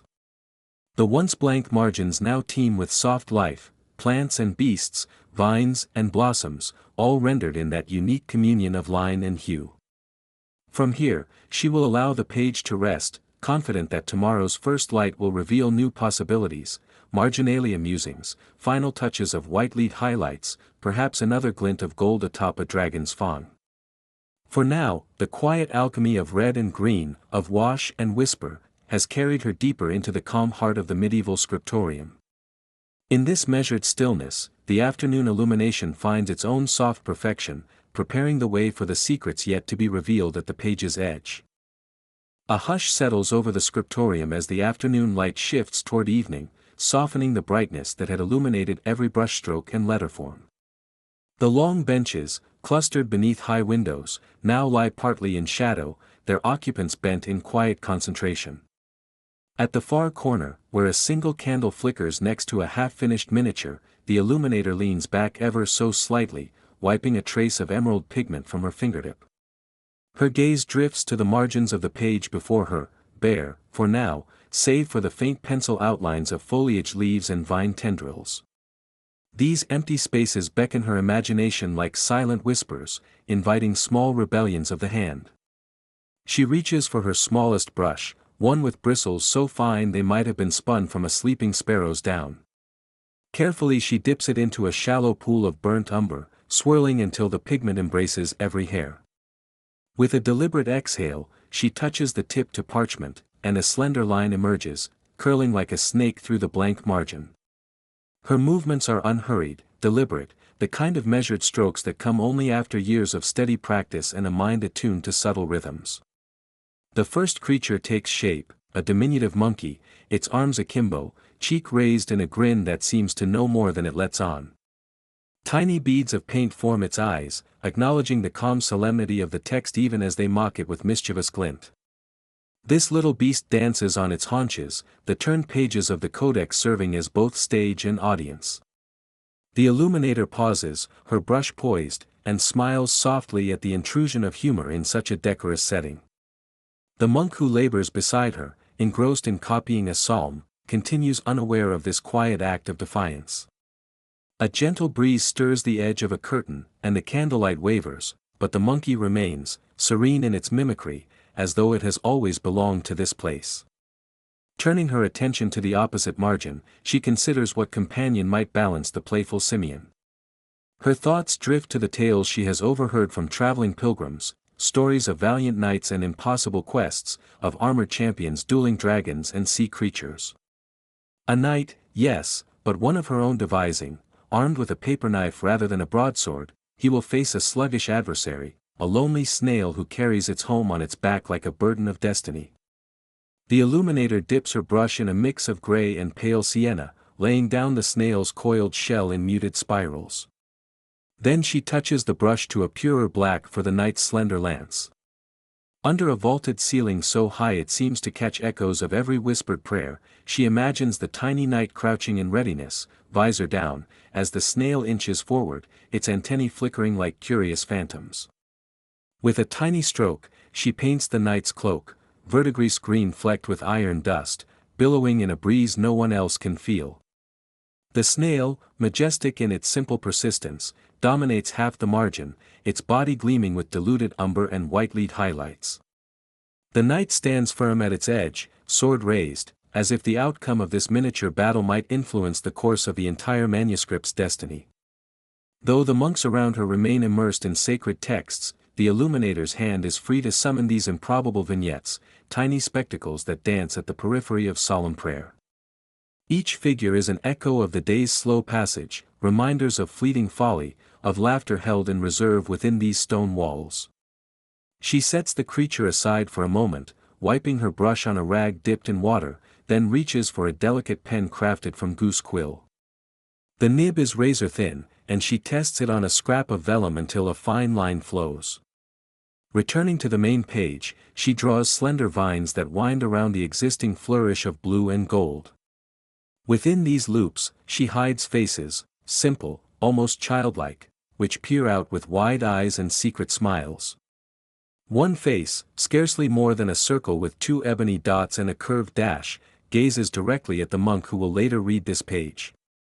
Its expression is enigmatically calm, as though it understands the sacred lesson inscribed in the main text and yet cannot resist a touch of playful curiosity.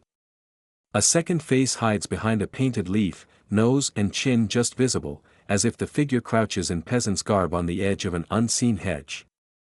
A third, painted so lightly at first he might have been mere smudge, emerges under closer inspection, a bearded fellow wearing a tiny hood, his eyes cast down as though he reads along with the scribe's own hand. The illuminator brushes a fine layer of green wash over the trailing tendrils, then returns to the faces, adding dabs of white lead to the highlights and a whisper of scarlet to one crescent smile. Her breath catches, as though she too is delighting in these secret companions. With each detail, she honors a long tradition of marginalia, of subversive humor hidden within the edges of devotional work. Here, in the margin, solemnity and jest form an uneasy truce, a quiet rebellion that requires only patience, a steady hand, and a mind attuned to the playful possibilities of line and color. A distant bell tolls for vespers, drawing her momentarily from her intricate world. The other illuminators pause as well, lowering brushes and quills in a tuned chorus. Some rise to join the monks at the altar, but she remains seated, eyes lingering on her page.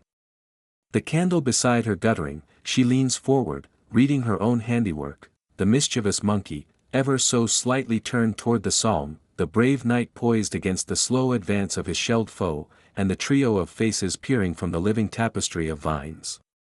In this brief interlude between labor and prayer, she feels the manuscript breathe, as though these additions have granted it a secret life beyond the sacred text. She leans back and sets all four tools aside, brush, quill, penknife, and a small spatula used earlier for gilding. Her hands rest lightly on the table's worn surface. The parchment before her, still damp where the washes have set, waits for the next stage of illumination, perhaps a final overlay of gold dots tracing the monkey's tail or a thin border in lapis lazuli to frame the knight's duel. But for now, the marginalia stand complete, little tokens of human whimsy and resilience, reminding any who glimpse them that even in silence and solemnity, the heart can compose its own quiet jest. As the votive candlelight steadies and the distant voices of prayer rise in a gentle wave, the illuminator closes her eyes for a moment. The slow cadence of Latin psalms and the muted rustle of tunics blend into a single resonance that seems to echo each stroke she has just made. She dreams of nights when the scriptorium lies empty, and only the dancing shadows of these tiny creatures remain to keep watch over the ancient stones.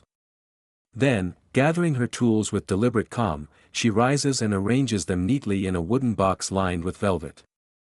The codex awaits its next phase, but the marginalia will endure, playful evidence of the illuminator's presence, hidden in plain sight for anyone patient enough to discover the monkeys that grin, the knights that challenge snails, and the faces that peer from behind painted leaves.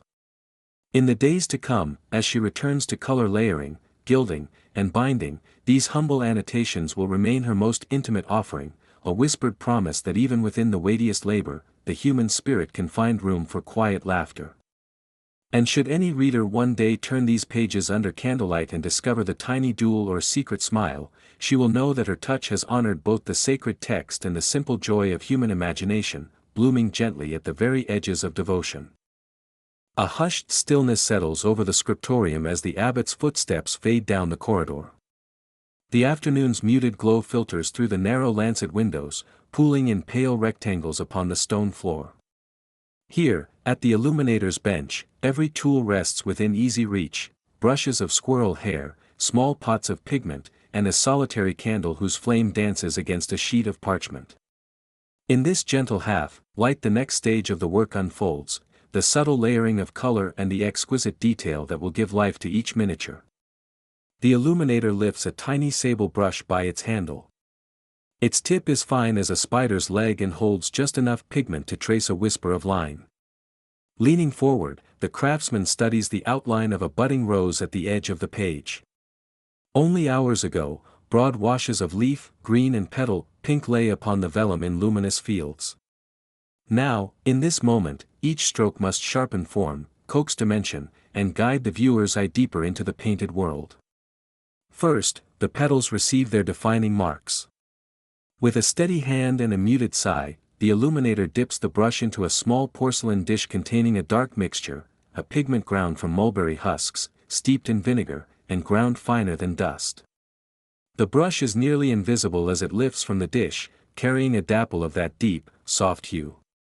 Then, with deliberate grace, the illuminator glides the tip along the edge of each petal, drawing a slender line that suggests fold and shadow. The mark is so thin that it seems to hover above the pink wash, as if drawn by moonlight rather than by human hand. Time stretches as each bloom, each leaf, is edged with the same careful precision. A tiny bud next to the rose receives its own fine contour, a curling tendril of vine is traced with a practiced eye. The illuminator's breathing deepens, and for a moment the entire world narrows to that single, attentive motion, the brush tip, the thin slurry of pigment, the faint indentation upon the vellum. All else falls away, until even the low hum of distant voices in the cloister feels too far removed to intrude. When the outlining is complete, the illuminator sets the sable brush aside and reaches for another, softer and shorter, a brush cut from the downy pelt of weasel. From a small alabaster bowl comes vermilion, vivid as blood, ground in oil until it shimmers with warmth. With utmost delicacy, the illuminator dots the centers of each flower, a splash here, a tiny bead there, each like a point of light that draws the eye inward. The vermilion is so bright against the gentler pastel hues that it seems to pulse, yet the dot must never look forced. It must appear as though it belongs, an essential spark in the design. Each crimson mark is placed with a meditation on balance. The illuminator steps back to gauge the arrangement, now 4 dots, now 5, until the pattern feels perfect. Then, after a brief pause, each dot is joined by an even smaller one of ochre, warm as honey, to soften the contrast and provide a subtle gradation from fiery red to golden brown. It is in these tiny accents, so far removed from the bold sweeps of pigment laid down earlier, that the true artistry of the illuminator emerges. The bench lamp flickers as a breeze stirs in the passageway, sending a ribbon of shadow across the page. Undeterred, the illuminator fetches a sliver of white lead bound with a drop of linseed oil. With the same small weasel brush, now almost invisible in the dim light, the craftsman applies minute touches of highlight, a sliver of gleam along a petal's ridge, a pinpoint shine where a leaf curls. Each white mark is charged with the illusion of reflected light. It is subtle, so subtle that under the casual glance it might almost disappear, but under closer inspection it gives dimension and life. As the flame from the lone candle sways, these highlights shimmer in ghostly fashion. The illuminator instinctively leans forward, rests an elbow on the wooden ledge, and peers at the painting through half-closed eyes. Every minute fleck of pigment must hold its place, every brushstroke must carry intention. The mind becomes fluid, attuned to the hush and the flicker, and time itself seems to slow. Minutes pass, or perhaps an hour, before the illuminator lays down the brush. A gentle stretching of the fingers, a quiet exhale, and the entire page is held aloft for inspection. The scriptorium's dim daylight meets the candle's amber glow, and a mosaic of color comes alive. The dark contours give form, the vermilion sparks pulse at the flowers' hearts, the highlights tremble like dewdrops at dawn. The margins, once flat expanses of pastel, now teem with visual texture and depth. For a moment, the illuminator allows a faint, satisfied smile. Yet there is no haste to move on. Each vignette is viewed in turn, a sprig of ivy winding its way down the border, a tiny bird perched within the foliage, even a whimsical snail from the earlier marginalia, whose shell now shines with a polish of layered tones. It might be easy to overlook such creatures, but here they stand fully realized, their colors richly modulated, their shapes conveyed with just a few masterful strokes. A sudden draft rattles the iron lantern's glass. The illuminator reaches out to steady it, careful not to disturb the wet pigments. There is an intimate bond between artist and materials in this fragile moment, and to break it would mean to interrupt the alchemy of creation. Instead, the lantern is eased back to safety, and the light once more settles in even warmth across the parchment. Slowly, the illuminator rises and moves to the hearth, where a few glowing embers await. Tending the coals, the craftsman restores warmth to the room, knowing that cooler air will slow the drying of pigments and interrupt the work tomorrow. A small brick is shifted closer to the desk to reflect heat upward, and the scriptorium feels suddenly more private, more enclosed, as if the world beyond its thick walls has been set adrift.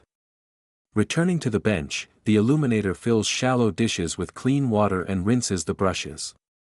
Each bristle is worked gently to remove pigment residue, each ferrule is wiped clean. Even in this simple act there is reverence, the tools have served faithfully, and they will be needed again at first light.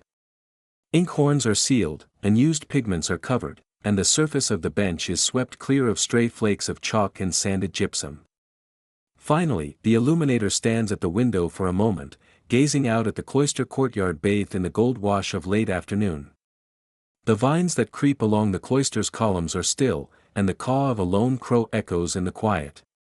Here, in this transitional hour, the work of color and detail inherits a silent holiness. The pages laid out across the bench are not mere decoration, they are vessels of contemplation, each stroke an offering to both the viewer's eye and the soul's yearning.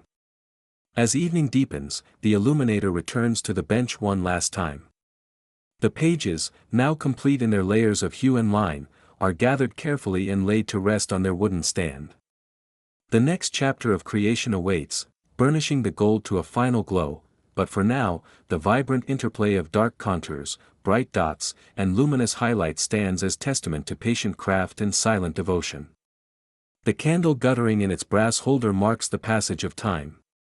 With calm reverence, the illuminator fingers the edge of the topmost leaf, feeling the subtle relief of ink and pigment beneath the fingertips.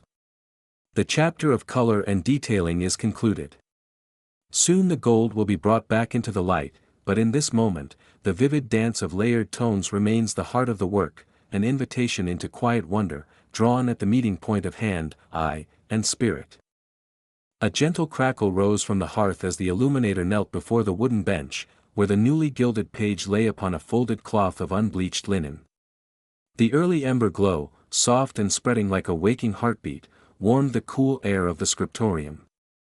Flickering light danced across roof beams and stone walls, casting shifting shadows that spoke of slow, measured time. Before touching the delicate burnisher, the illuminator warmed its smooth agate tip by the dying embers, sliding the tool through the orange tongues of heat as though charging it with quiet purpose. Fingers steady, palm firm, the illuminator eased back the bench's narrow drawer to retrieve the sheet of vellum. Its surface was already alive with framed letters and slender vines of ultramarine and crimson, but it was the gold that called for final attention. The thin leaf, laid days before upon a layer of polished gesso, had been burnished once and sat now ready for deeper polishing. Each cell of gold reflected a tiny world of lamplit arches and pillars. The time had come to awaken their full brilliance. In the hush, the only sounds were the faint sigh of a cold breeze beyond a shuttered window and the soft scrape of stone against metal as the illuminator tested the burnisher's charge. Circling low, the tool caught the shimmer of flickering candlelight. The illuminator inhaled slowly, tasting the scent of beeswax, charcoal, and heated clay from the hearth. Each breath reinforced a calm attention, sharpening senses to the smallest whisper of friction. Bringing the agate burnisher gently to the page, the illuminator began in the outermost initial, an O traced with gold nearly a finger's breadth high. Operating in small, methodical circles, the burnisher glided over the raised gesso beneath the leaf. Minute grains of grit, left behind from earlier scraping, now surrendered to the steady pressure. With every rotation, the metal of the gold leaf smoothed further, aligning into a uniform plane that caught light like a shard of living sun. The sensation under the burnisher was a song of barely perceptible resistance, enough to guide the hand, yet never rough enough to tear the fragile leaf. As the illuminator worked, the hearth's embers flared suddenly, sending a blush of heat across the small chamber. Reflexively, the hand paused. A stray spark drifted upward, kissed the chimney's dark throat, and died. The illuminator lowered the burnisher to rest against the bench's lip, offering a moment of stillness to the page. The air, warmed by the hearth and thick with waxy fragrance, slanted through the lamplit gloom, striking the gilded initial with dazzling clarity. It was as though the letter itself had become an aperture to an inner flame, a beacon woven into parchment. Heart swelling with silent gratitude, the illuminator resumed, moving now along the margins where fine tendrils of gold wove between painted leaf and flower. At times the tool hovered, held aloft to catch a glimpse of the page from multiple angles. A shift in position revealed slight dimples or uneven patches, subtle variations that demanded correction. With deliberate precision, the illuminator retraced those sections, coaxing them to a uniform gloss. No hurry intruded here, only the patient insistence of craft perfected through years of daily practice. The lamp beside the bench sputtered once, its wick briefly protesting before settling back into a steady glow. Candlelight pooled across the vellum, illuminating linework in charcoal, pigment, and now gleaming gold. It was in the interplay of these materials, stone-ground ultramarine, egg-based vermilion, soft lead white, and pure gold, that the illuminator found harmony. Each medium held its own memory of hands and hearth and whispered history, yet the gold united them all in a single radiance. As the last circles of the burnisher drew near the smaller details, tiny dots of gold leaf topping filigree or the crowns of minute mythical beasts sketched in the margin, the illuminator's breathing slowed further still. Eyes half closed, the artist guided the tool.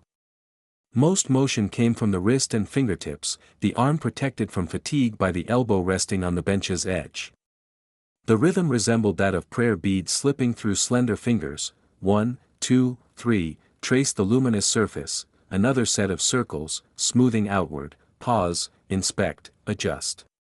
Somewhere beyond the shuttered window, a bird called, its single cry muffled by thick walls and the hush of approaching evening. The illuminator heard it and welcomed the reminder of the world outside this sanctum. In truth, every page illuminated was a gift returned to that world, a prayer in color and gold, meant to guide thoughts toward the sacred. The burnishing finished, the illuminator laid the tool aside and drew from a small pot a damp rag of linen, barely moist with rainwater filtered through charcoal. It served to catch any residual flakes of gold, precious as tears, rescuing them gently so they might one day be used again rather than lost to dust. Careful not to abrade fresh gilding, the illuminator swept the rag across the surface in long, gentle strokes. Leftover particles clung to the cloth's fibers, ready to be scraped back into a narrow box carved for gold dust. This final housekeeping honored the material and honored the labor. Gold, after all, was not endless, each fragment required respect. Rising at last, the illuminator stepped back. The flicker of 3 lamps and the hearth's ember glow fell upon the page, and never had the initial looked more alive. A simple glance down its length revealed a tapestry of muted pigments bound by threads of Ouroboros-like brightness. The vines seemed to pulse, the beasts to stir, even the plain text, inked in deep black iron gall, appeared to lift from the page as if drawn toward the golden highlights. In the tranquil quiet, the illuminator allowed a small, satisfied exhale. Then, with wadded coarse cloth, the page was folded onto a wooden pallet, edges protected by strips of silk waste. This would rest a while, far from dust or damp, before the next step of lettering or binding. But for now, the illuminator lingered, hand hovering above the gold, as though still hearing the soft scrape of agate on gleaming leaf. The scriptorium's hush deepened. Lantern light waned, and only the lingering warmth by the hearth threatened to break the stillness. Yet inside, the illuminator felt complete calm. Such moments, spent in careful tending of a single letter's radiance, offered more than a task fulfilled. They embodied a slow, unfolding ritual, a union of hand, heart, and metal shape that tied each dawn to dimming dusk in a seamless thread. When at last the illuminator extinguished the lamps and rolled up the protective cloth around the gilded folio, the gold continued to hold its own secret glow, visible even in the faint outer gloom. With tools laid in their places, brushes cleaned, burnisher sheathed, ink sealed, the illuminator closed the scriptorium door behind. Outside, the cool night air carried the distant echo of cloister bells calling to Compline. Firm footsteps receded down the corridor, leaving the golden page to slumber in its cradle of linen. All through the silent hours, the burnished gold would quietly catch each stray moonbeam, just as it had drawn the light of lamps and hearth fires. And when morning came again, the illuminator would return to witness once more that shimmering harmony. For gold, like faith, was never static, it spoke anew with every flicker of flame or shift of light, reminding both artist and viewer that even the smallest moment of gentle care could kindle a lasting glow. The afternoon light in the scriptorium had softened to a muted glow by the time the illuminator paused before the newly gilded folio. Each page in this codex was a testament to hours of exacting labor, the fine tracery of ink, the layers of color veiled in patience, the raised curves of gold leaf that caught the slanted rays from the high, narrow window. Yet even in this radiant harmony, a single misaligned letter snapped softly at the edges of perfection. The illuminator, with steady breath and measured calm, prepared to correct it. On the wooden bench beside the parchment lay the familiar tools of gentle erasure, a slender linellum with its crescent blade, a small stone of fine-grained chalk dust, and a miniature abrasive stone no larger than a walnut. Candlelight flickered in temperamental dance across the bench tools, but the illuminator insisted upon working in the gentlest natural glow, unhurried by any urgency. He drew a shallow breath of the cool, still air that clung to the vaulted ceiling. In that moment, the hush of parchment, wax, and wood filled the space, an intimate music of quiet. First came the scraping. The illuminator leaned forward, dark hair nearly touching the page as he aligned the linellum's crescent edge against the imperfect curve of the misformed letter. His wrist, supported by a folded scrap of cloth, moved in a barely perceptible arc. The blade bit into the thin vellum with soft, deliberate pressure, shaving away the black iron gall ink that had strayed just beyond the line. Each scrape yielded a minute curl of ink-laden vellum, a fragment thinner than the finest silken thread. The sound was hushed, a ghostly rasp against stone and animal skin, so quiet that the illuminator's heart slowed to match its cadence. Once the bulk of the unwanted ink had been lifted, he wiped the blade on a scrap of linen, then turned to the chalk dust. A pinch of the fine white powder was scooped between thumb and forefinger and gently rubbed across the scraped area. The dust clung to every lingering trace of iron gall, absorbing residual pigment in a soft gray haze. With the same precision as a painter dusting away old charcoal, he moved across the space, never letting more chalk settle than necessary. A feathered brush, grown soft from frequent use, whisked away the excess. With each stroke, the sheepskin page reclaimed its pale purity, save for the faintest suggestion of earlier missteps. Still, the surface was not yet ready. The slight abrasion of scraping and chalking left a whisper of roughness, imperceptible to the coarse eye, but anathema to the smooth consistency demanded for fresh ink. The illuminator selected the tiny stone next, a slice of soft pumice set into a wooden handle, honed to a fine grit. He tilted the page toward the window's light so that the minute bumps and valleys of the scraped spot stood in gentle relief. Then, with tiny circular motions, he ran the stone over the area. His fingers never left the handle, his knuckles held steady. 100, perhaps 120, rotations passed in measured count. Dust swirled away in motes, catching the stray slants of sun. After a final polish, the afflicted spot lay as smooth and pale as the surrounding vellum. Upon this patiently restored canvas, the illuminator paused. He lifted his eyes to the high-placed window, where a single beam touched a diagonal arc of dust. In that suspended sparkle, he found a metaphor for his practice. Every momentary error might glitter with possibility if treated with respect and calm. Taking a new quill, fresh cut that morning from the goose's wing, he tested its nib on a scrap, loosening the pen's readiness with gentle strokes in water. The finest hairs of the feather shivered in damp warmth, opening just enough to hold the rare, black ink. Dropping to one knee, the illuminator brought his face close to the parchment. The breath of old stone and damp autumn light mingled with the faint scent of beeswax from the nearby lamps. With a sigh that seemed to release any lingering frustration, he dipped the quill into the inkwell. The ink swirled, deep and lustrous, then clung to the nib's channel as though anticipating its rebirth on the page. He anchored his hand with an improvised sandbag, a small pouch of rose petals and powdered lead, ensuring unbroken steadiness. Then, in a single fluid gesture, he ruled a fresh guideline. The tip of the quill traced a faint, fine groove in the vellum, paralleling the original lines of text. He guided the movement by eye and by the whisper of touch, stopping only when the new course lay perfectly aligned with those above and below. The line shimmered in faint gray, barely visible in daylight, but a sure sentinel for the forthcoming letter. As the guide set, the illuminator lifted his head.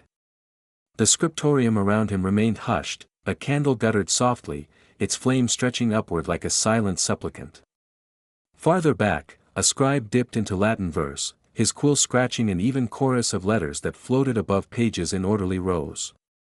The ambient murmur of copying, the distant creak of the rafters as the day's heat waned, and the muted ticking of the mortared walls all came together, underscoring the stillness of this correction. Returning to his workbench, the illuminator placed his left hand gently against the page's edge. His right hand guided the quill, forming the letter anew. The black line emerged crisp against the bright vellum, each stroke imbued with the humility he felt in undoing and restoring. In the making of every character lay an unspoken vow, that each errant mark, once accepted and then dissolved, revealed the will to learn, to refine. The ascender of the letter curved just so, the serifs at its base tapered into perfect harmony with its neighbor. When the letter was complete, he allowed himself a quiet breath, a mindful exhalation that carried away any fevered impulse to rush on. A small brush dabbed a drop of water to help dry the ink, and then a final tickle of chalk dust smoothed the surface around the fresh mark, ensuring no stray pigment could bleed in later. A gentle pat with a swatch of linen sealed the correction. For a moment, he simply gazed upon his handiwork. The line of text that had once stood just a fraction askew now flowed in measured grace across the page. Light from the window, softened by age-darkened glass, revealed no hint of the earlier lapse, only seamless script that seemed to have been there from the first. In the lingering calm, the illuminator straightened, leaning back against the bench. He closed his eyes briefly, listening to the sacred quiet of this place, the only music the whisper of his own heartbeat and the slow breath of the stone walls. A soft satisfaction unfurled within him, not triumph but a quiet peace born of perseverance and care. Gathering his tools, he wiped the linoleum on a clean cloth and sheathed the chalk stone in its leather pouch. The quill, now emptier of ink, found rest in the rack alongside its fellows. He lingered still a moment, fingertips tracing the grains of the workbench, before lifting his gaze to the half-finished pages stacked beside him. Ahead lay the further tasks of color layering, gilding, and binding. Yet in this single act of correction, he felt the essence of his calling, each flaw embraced, each line refined, in service to craft and devotion alike. Thus concluded the quiet correction, a humble testament that in the slow passing of hours, in the soft scrape of blade on vellum, the illuminator's calm became itself a golden thread woven through every illuminated page. And with that, the steady flicker of candlelight bore witness as he prepared to move onward, each step measured, each heartbeat guiding the next. The late afternoon light in the scriptorium has softened into a gentle glow, filtering through the high, narrow window and casting a pale, steady beam across the long, worked-upon folios. The lamps, trimmed of soot, burn with a hushed warmth. A calm stillness has settled over the workshop, as if the walls themselves are leaning in to witness this final stage of creation. Gathered on the central table lie the completed leaves, each sheet of vellum bearing the slow accumulation of a lifetime's worth of careful, deliberate attention, the ultramarine sky of the miniature, the glint of burnished gold on the gilt initial, the minute, secret laughter of a snail-slaying knight in the margin. Each page is now ready to pass from solitary embellishment into unity, as the illuminator prepares to bind these precious folios into a single codex. One by one, the illuminator lifts the folios and helps a novice assistant stack them in silent order. The edges of the vellum are crisp, still cool to the touch from having lain apart. The illuminator draws a slender bone folder over each page, gliding fingertips along the surface so that every corner aligns precisely with its neighbor. The stack grows steadily taller, the pages ticking into place like the numbered steps of a great staircase. A quiet whisper of vellum on linen accompanies this motion. The assistant counts each signature, a group of folded bifolia, ensuring that none have strayed or been replaced. 4, 5, 6, the rhythm of numbering fills the small space between lamp and workbench. Once the folios lie stacked, the spine margin must be prepared. The illuminator draws near the sturdy wooden frame that holds the sheets upright. A narrow awl, its point honed sharp, rests on the bench. The illuminator, eyes steady, marks equidistant points along the fold, here, there, another, each location chosen to bear the weight of the thread without tearing the parchment. Settling the stack firmly, the illuminator presses the awl through the first mark. The sound is soft but precise, a tiny, controlled crack of vellum yielding to steel. A curled shaving of parchment peels free and drifts to the table. Again and again, the awl pierces each layer, creating a line of pinpricks that promise a firm hold. The assistant gathers each shaving on a small brush and returns it to the floor, where it is later swept away, leaving the shaded floor stones free of detritus. Next comes the weaving of the linen cords. A length of line, spun from flax and soaked in boiled beeswax to lend both smoothness and grip, lies coiled on a pewter plate. The illuminator draws it free, winding it gently between thumb and forefinger to feel its pliancy. The wax gives off a faint, honeyed scent that mingles with the warmer perfume of the tallow candles. In one steady motion, the illuminator threads the cord down through the first group of holes, up through the next, looping around the two opposite guards, small strips of vellum left protruding exactly for this purpose, and then returning once more through the hole just vacated. The tension between layers holds all in place. On and on the cord travels, forging a path through the heart of the codex. Each signature is threaded in the same manner, the linen weaving an inner latticework that binds the leaves together as a single body. With all the signatures stitched, the illuminator pulls the cords gently, knotting each end below the final fold. The pull is deliberate and measured, not so tight as to stretch the vellum or distort the text, but firm enough that when the codex stands upright it will remain an immovable whole.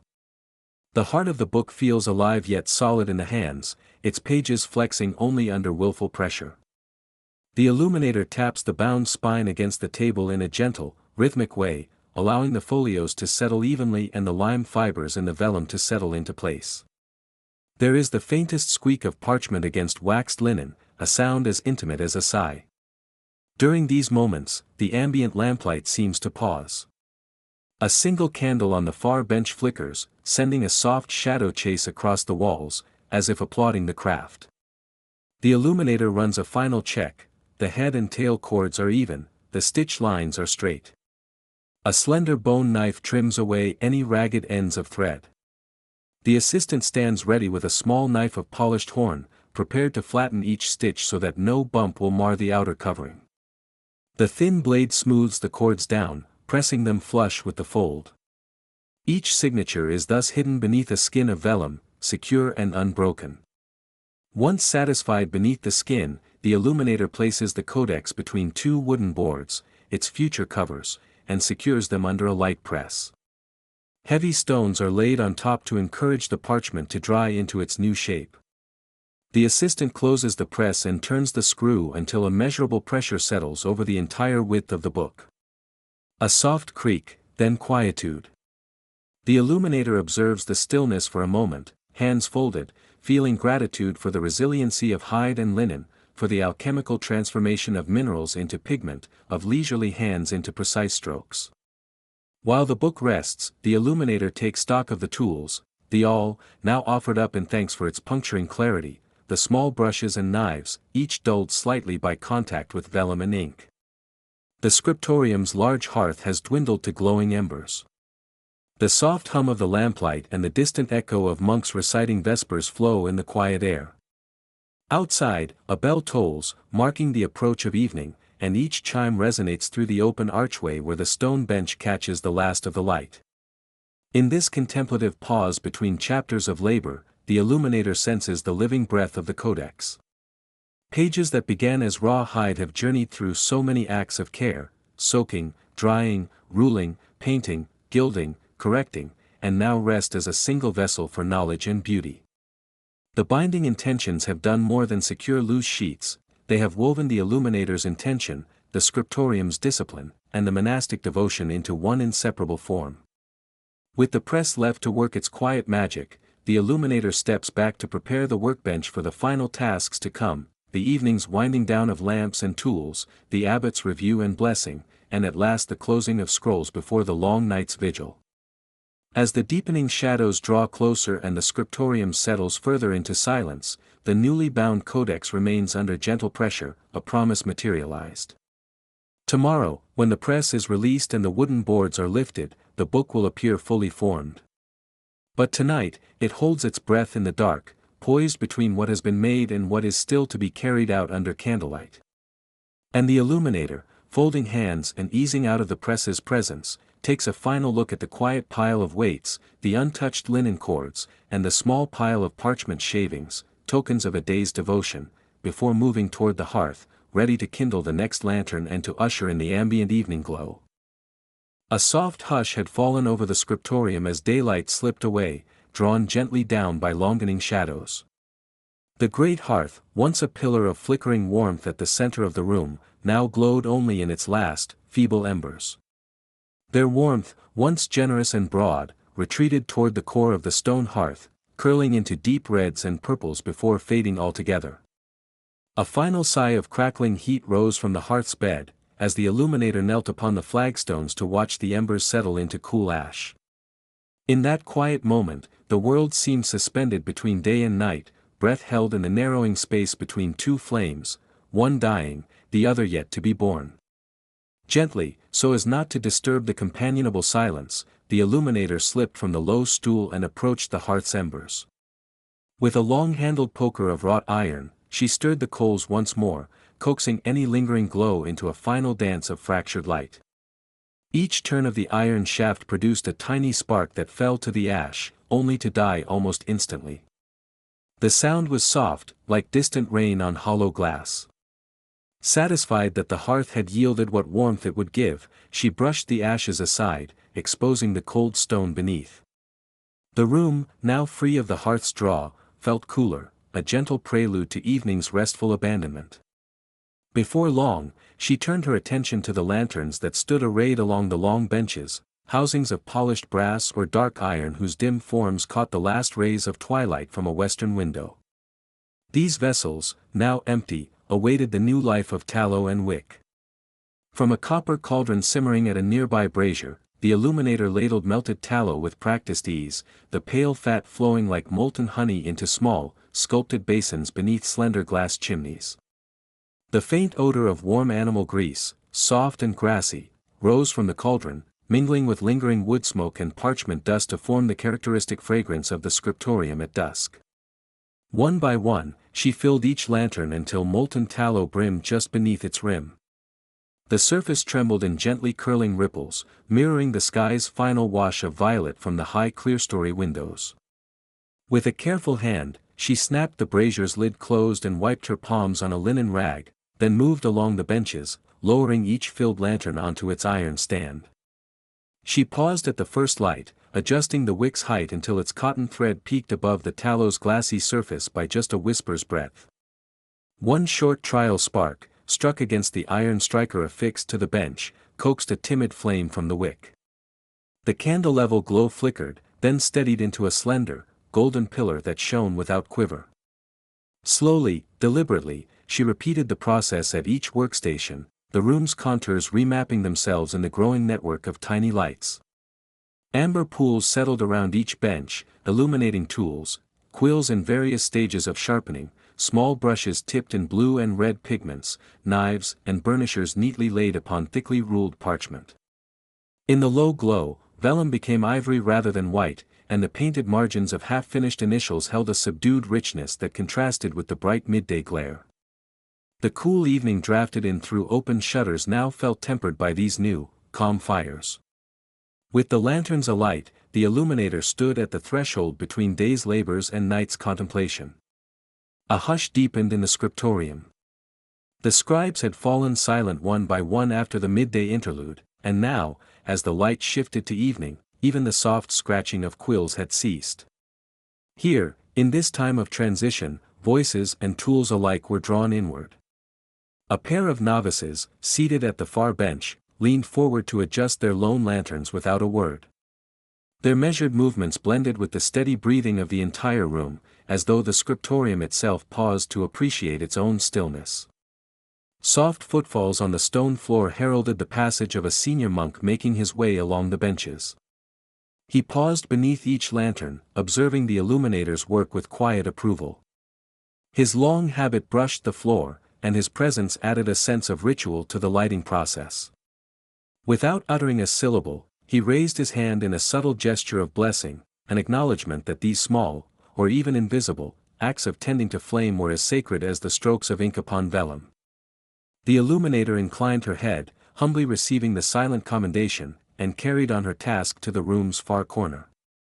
As the last lantern's wick settled into an even burn, she closed the shutters against the deepening dusk. Darkness outside became an almost tangible thing, dense, velvety blackness pressing at the edges of the wooden frames. Yet inside, the amber glow offered refuge. The walls, carved from cool stone, now bore a quiltwork of shifting patterns cast by lanternlight. The carved capitals of the columns, the delicately painted borders of the maps and charts pinned high upon the walls, all were revealed by tongues of gentle fire, each dancing in its own little sphere. A hush deeper than silence reigned, for all chatter had been curtailed. Even the usual footfall or the slide of a chair across the stone gave way to reverent quiet. The scribes and illuminators, drawn by the calm aura, bent once more to their work, or, in that hour, to the quiet reflection that preceded their return. Some straightened parchment upon desks, others closed manuscripts finished for the day, placing them carefully within wooden chest drawers to rest. Oil lamps flickered from sconce to sconce, echoing the pattern of lanterns among the benches. At a central table, the illuminator gathered her implements, brushes rinsed and stored, quills wiped clean of pigment and sorted once again by tip width.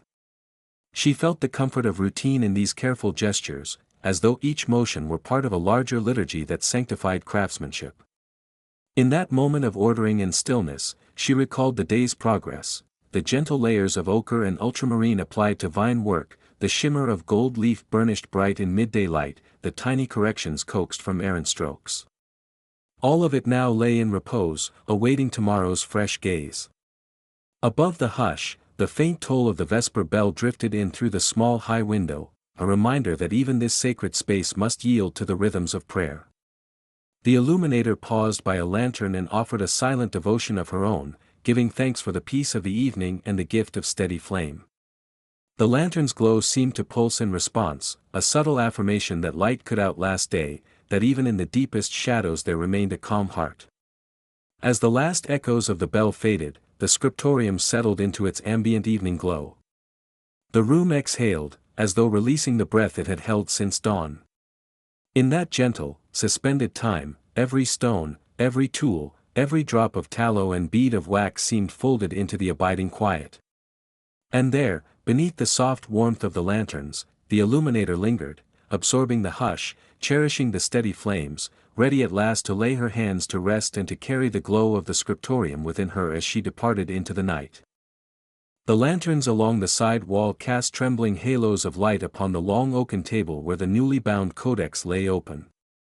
The vellum pages, now stiff and cool to the touch, bore the final gilded initials, each letter shimmering like captured sunlight beneath the wavering flames. A hush filled the scriptorium, as if the very stones held their breath in reverence for the moment to come. In that gentle glow, the illuminator stood opposite the abbot, heart beating a steady rhythm beneath the folds of simple habit.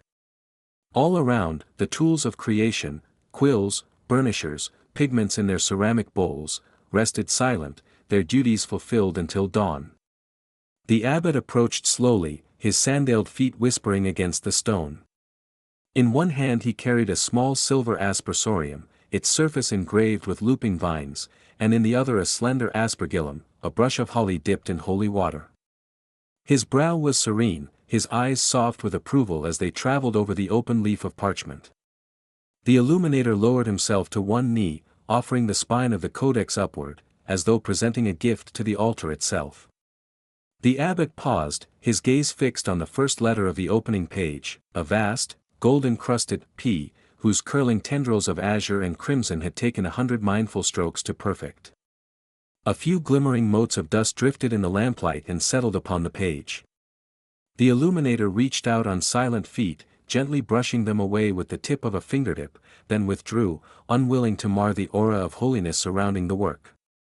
In the stillness, the distant sound of the cloister bell marked the hour, its low toll a muted reminder that time flowed even here, in the timeless hush of creation.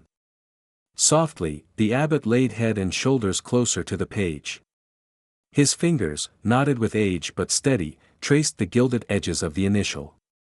The burnished gold caught the lantern light, sending fleeting reflections dancing like fireflies across the cold stones. He murmured words of blessing in Latin, his voice low and sonorous. Benedictus Deus in sanctis sui. Et laudabilis in seculum. Blessed be God among his saints, and laudable throughout all ages. The syllables fell like petals upon a still pond, each consonant and vowel imbued with ancient weight. The illuminator listened, heart swelling, as the abbot's words wove around the codex, consecrating every line, every flourish of color, every bead of gold. Then came the ritual of sprinkling. The abbot raised the aspergillum and shook it lightly, sending a faint spray of glistening water upon the open folio. Each droplet was a shining bead on the page, refracting the candlelight in miniature prisms before soaking gently into the vellum. A hush deepened further, as though the very air were now charged with sanctity. The water's scent, cool, pure, mingled with the beeswax smoke and the faint tang of aged pigments, creating a fragrant hymn to the senses. As the final wisps of mist settled, the abbot closed his eyes and placed a hand over his heart. Then, in a tone both tender and grave, he spoke again. Quod operatus es in veritate id caritate, permaniat in aeternum ut testimonium lysis et religiosus. May that which you have wrought in truth and charity remain forever as a testament to laity and religious alike.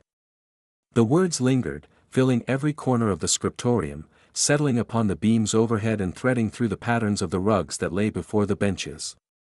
The illuminator rose to his feet, not trusting himself to speak. His throat felt tight with a mixture of humility and pride. After months of labor, grinding lapis, mixing gesso, cutting quills, sketching intricate vines in margins, this moment was the culmination of all. Yet it was not a moment of personal triumph, but of shared devotion, offered upward in silent prayer. Gently, the abbot reached out and closed the book, pressing it shut with solemn care. The leather covers sealed around the gilded edges of the pages like a metal cuff. He cradled the codex to his chest for a heartbeat, then set it upon the table, spine facing forward as though in quiet announcement of its presence. The illuminator stepped forward to touch its smooth, turned spine, and the abbot laid a hand atop his. No words were needed, only the touch, conveying approval, gratitude, and a call to continue in the same spirit. The abbot lingered a moment longer, his gaze sweeping across the benches where the scribes had worked that day. Every bench was empty now save for the faint echo of their footsteps and the glow of their extinguished lamps. He offered a final blessing to the entire scriptorium. Sanctifica locum istum, ut providum suam omnia operia ista ad gloriam Dei celebrare passant. Sanctify this place, that by their lives all these works may celebrate God's glory. The words rose and fell like a prayer itself, filling the still air. With that, the abbot turned and, with measured steps, departed through the arched doorway, the lanterns behind him reflecting his silhouette against the cold rush of night air. As the heavy door swung closed, the illuminator remained for a moment longer in the dim afterglow, letting the quiet settle around his shoulders like a cloak. He closed his own eyes and breathed deeply, tasting the residue of incense and blessing upon the air. Finally, he bent once more to the table and picked up a small brush rinsed of pigment. With the gentlest of strokes, he wiped away the last particle of dust from the surface of the codex, ensuring that every element of the work was as pristine as his heart felt in that moment. Then, with hands steady and reverent, he reached to cover the book with a fine cloth embroidered in simple linen. The cloth fell into place, hiding the sparkling pages but not the memory of their light. In the silent scriptorium, under the watchful eyes of carved saints and the flicker of a lone guttering lamp, the illuminator paused at the threshold of his workshop bench. In the hush that followed the abbot's leaving, the work had taken on its own stillness, as complete and calm as the surface of a deep well at night. With a final inclination of his head, an unspoken vow to return at dawn and breathe more life into parchment and pigment, he extinguished the lamp. The dark swallowed the space, and he departed, footsteps receding into the vaulted corridors, carrying with him the quiet joy of a task fulfilled and the promise of new light yet to come. A hush settled over the scriptorium, as though the very air were honoring the day's labor with its own solemn silence. The glow of amber lamps, once so bright against the deepening dusk, had faded to a gentle embered warmth, scarcely illuminating the rows of benches and the paraphernalia of the illuminator's craft. In this stillness, each breath sounded loud, each movement, deliberate. The day's work, so vibrant with color, gold, and ink, now sought its own repose, and the illuminator rose from the bench with a soft creak of wood and leather. At the first bench, where quills lay stained with the residue of iron gall ink, the illuminator bent forward, hands steady despite the fatigue that tugged at shoulders and wrists. He picked up a cluster of goose-feather quills, their shafts heavy with usage. With gentle motions, he dipped a corner of linen rag in warm water and eased it over each nib. The iron-black lacquer softened under the damp cloth, releasing the hardened ink. He washed between the slits of each nib, teasing out the last traces of pigment. He turned each quill in his fingers, watching droplets bead on the rag before being absorbed and carried away. The deep hiss of metal and water echoed softly as the colored residue yielded, and one by one the quills regained a pale, feather-flecked whiteness. When the nibs shone clean, he dried them with a second piece of cloth, patting each gently until no hint of moisture remained. Beside the quills, the brushes waited, thin rod-like filaments once heavy with vermilion, ultramarine, and verdigris. The illuminator lifted the finest brush, its bristles fanned with minute paint particles. He swirled its tip ever so slightly in a shallow basin of clear water, watching a faint rainbow of pigment threads unravel from the hairs and drift to the bottom. Patiently, he teased the hairs apart, coaxing out every trace of paint until the water ran almost colorless. With a feather-like touch, he pressed the bundle of hairs between thumb and forefinger, expelling the last drops of liquid.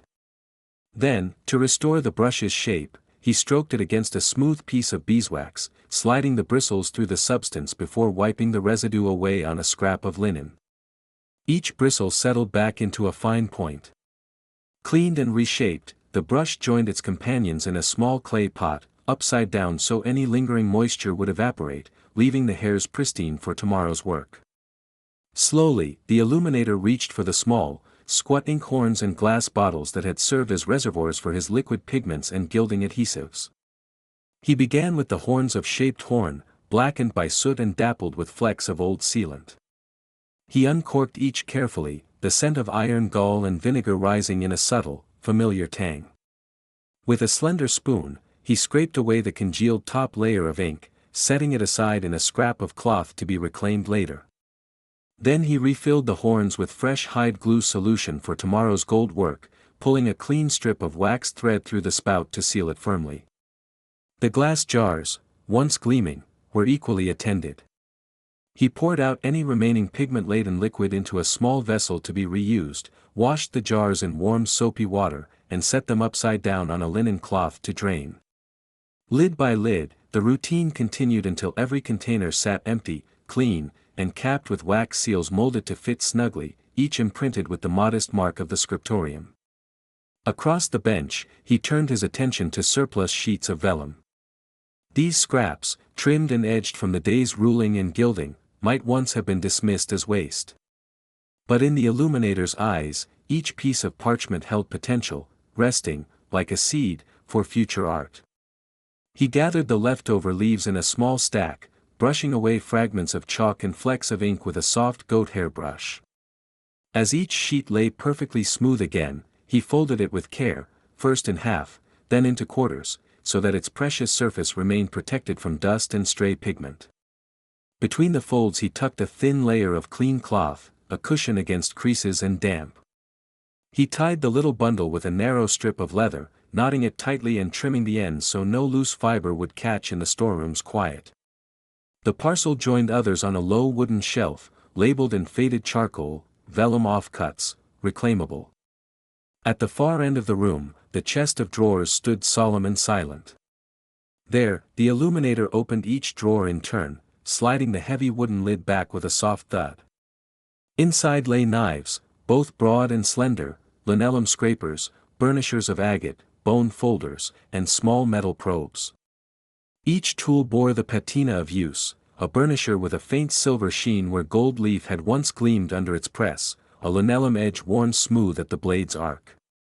One by one, he lifted each piece, wiped it with a lightly oiled cloth to stave off rust and mildew, and returned it to its proper place. The knives found their sheath, the burnishers nestled into their carved grooves, and the bone folders rested on a felt lining. Drawers closed with a soft click, locking away the instruments until morning's first tasks demanded their shape and sharpness anew. Even as he worked, the illuminator's mind drifted. He recalled the rhythms of the day, the strike of flint igniting the first lamp, the grinding of lapis into ultramarine, the rhythmic scratching of quill on parchment. He felt again the thrill of gold leaf laid upon gessoed letters, the weight of the abbot's blessing upon each completed page. Now these memories lay beside him, as tangible as the sealed ink jars and folded vellum, waiting to be summoned when dawn returned. The final lamp in the room began its slow extinguishing. With a slender instrument, he pinched off the flame, inhaling the faint scent of melted tallow as the wick smoldered.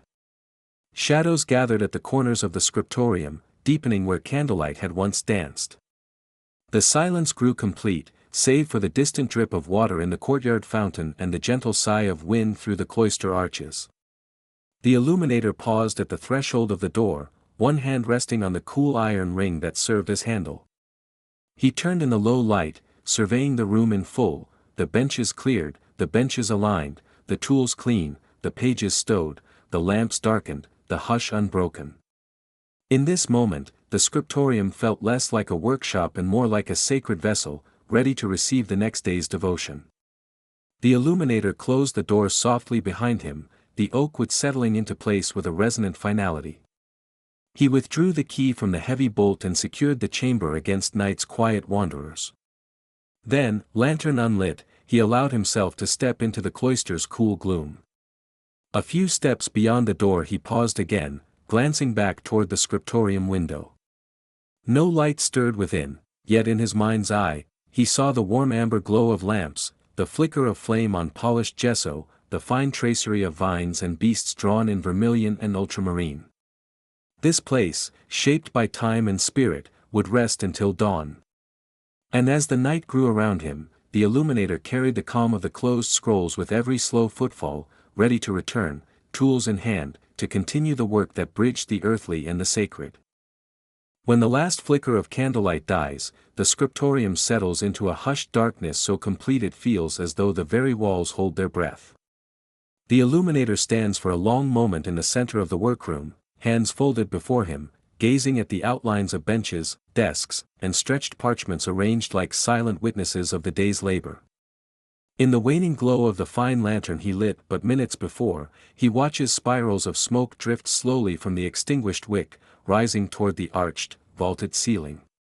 Each curling tendril of gray seems to carry away a whisper of a prayer, a trace of pigment, a memory of the quill's last flourish. Outside, the cloister lies bathed in a gentle moonlight that seeps through the narrow windows, stretching pale bars of silver across the stone floor. The lamps within the scriptorium have gone out one by one, the small bowl of lamp oil at the north bench, the tallow lantern tucked under a shelf of unused inks, the little wick snuffed beside the parchment scraps. Only one lantern remains alight at the threshold, its soft flicker playing upon the heavy bolt of the door. The illuminator steps toward it with measured tread, mindful of the echo his boots might leave upon the cool flagstones. He reaches out and turns the square wooden bolt with slow precision. The lantern's glow retreats behind him as the bolt slides home, and the vast chamber is left to the moon and the stars alone. For a few blessed heartbeats, all is still.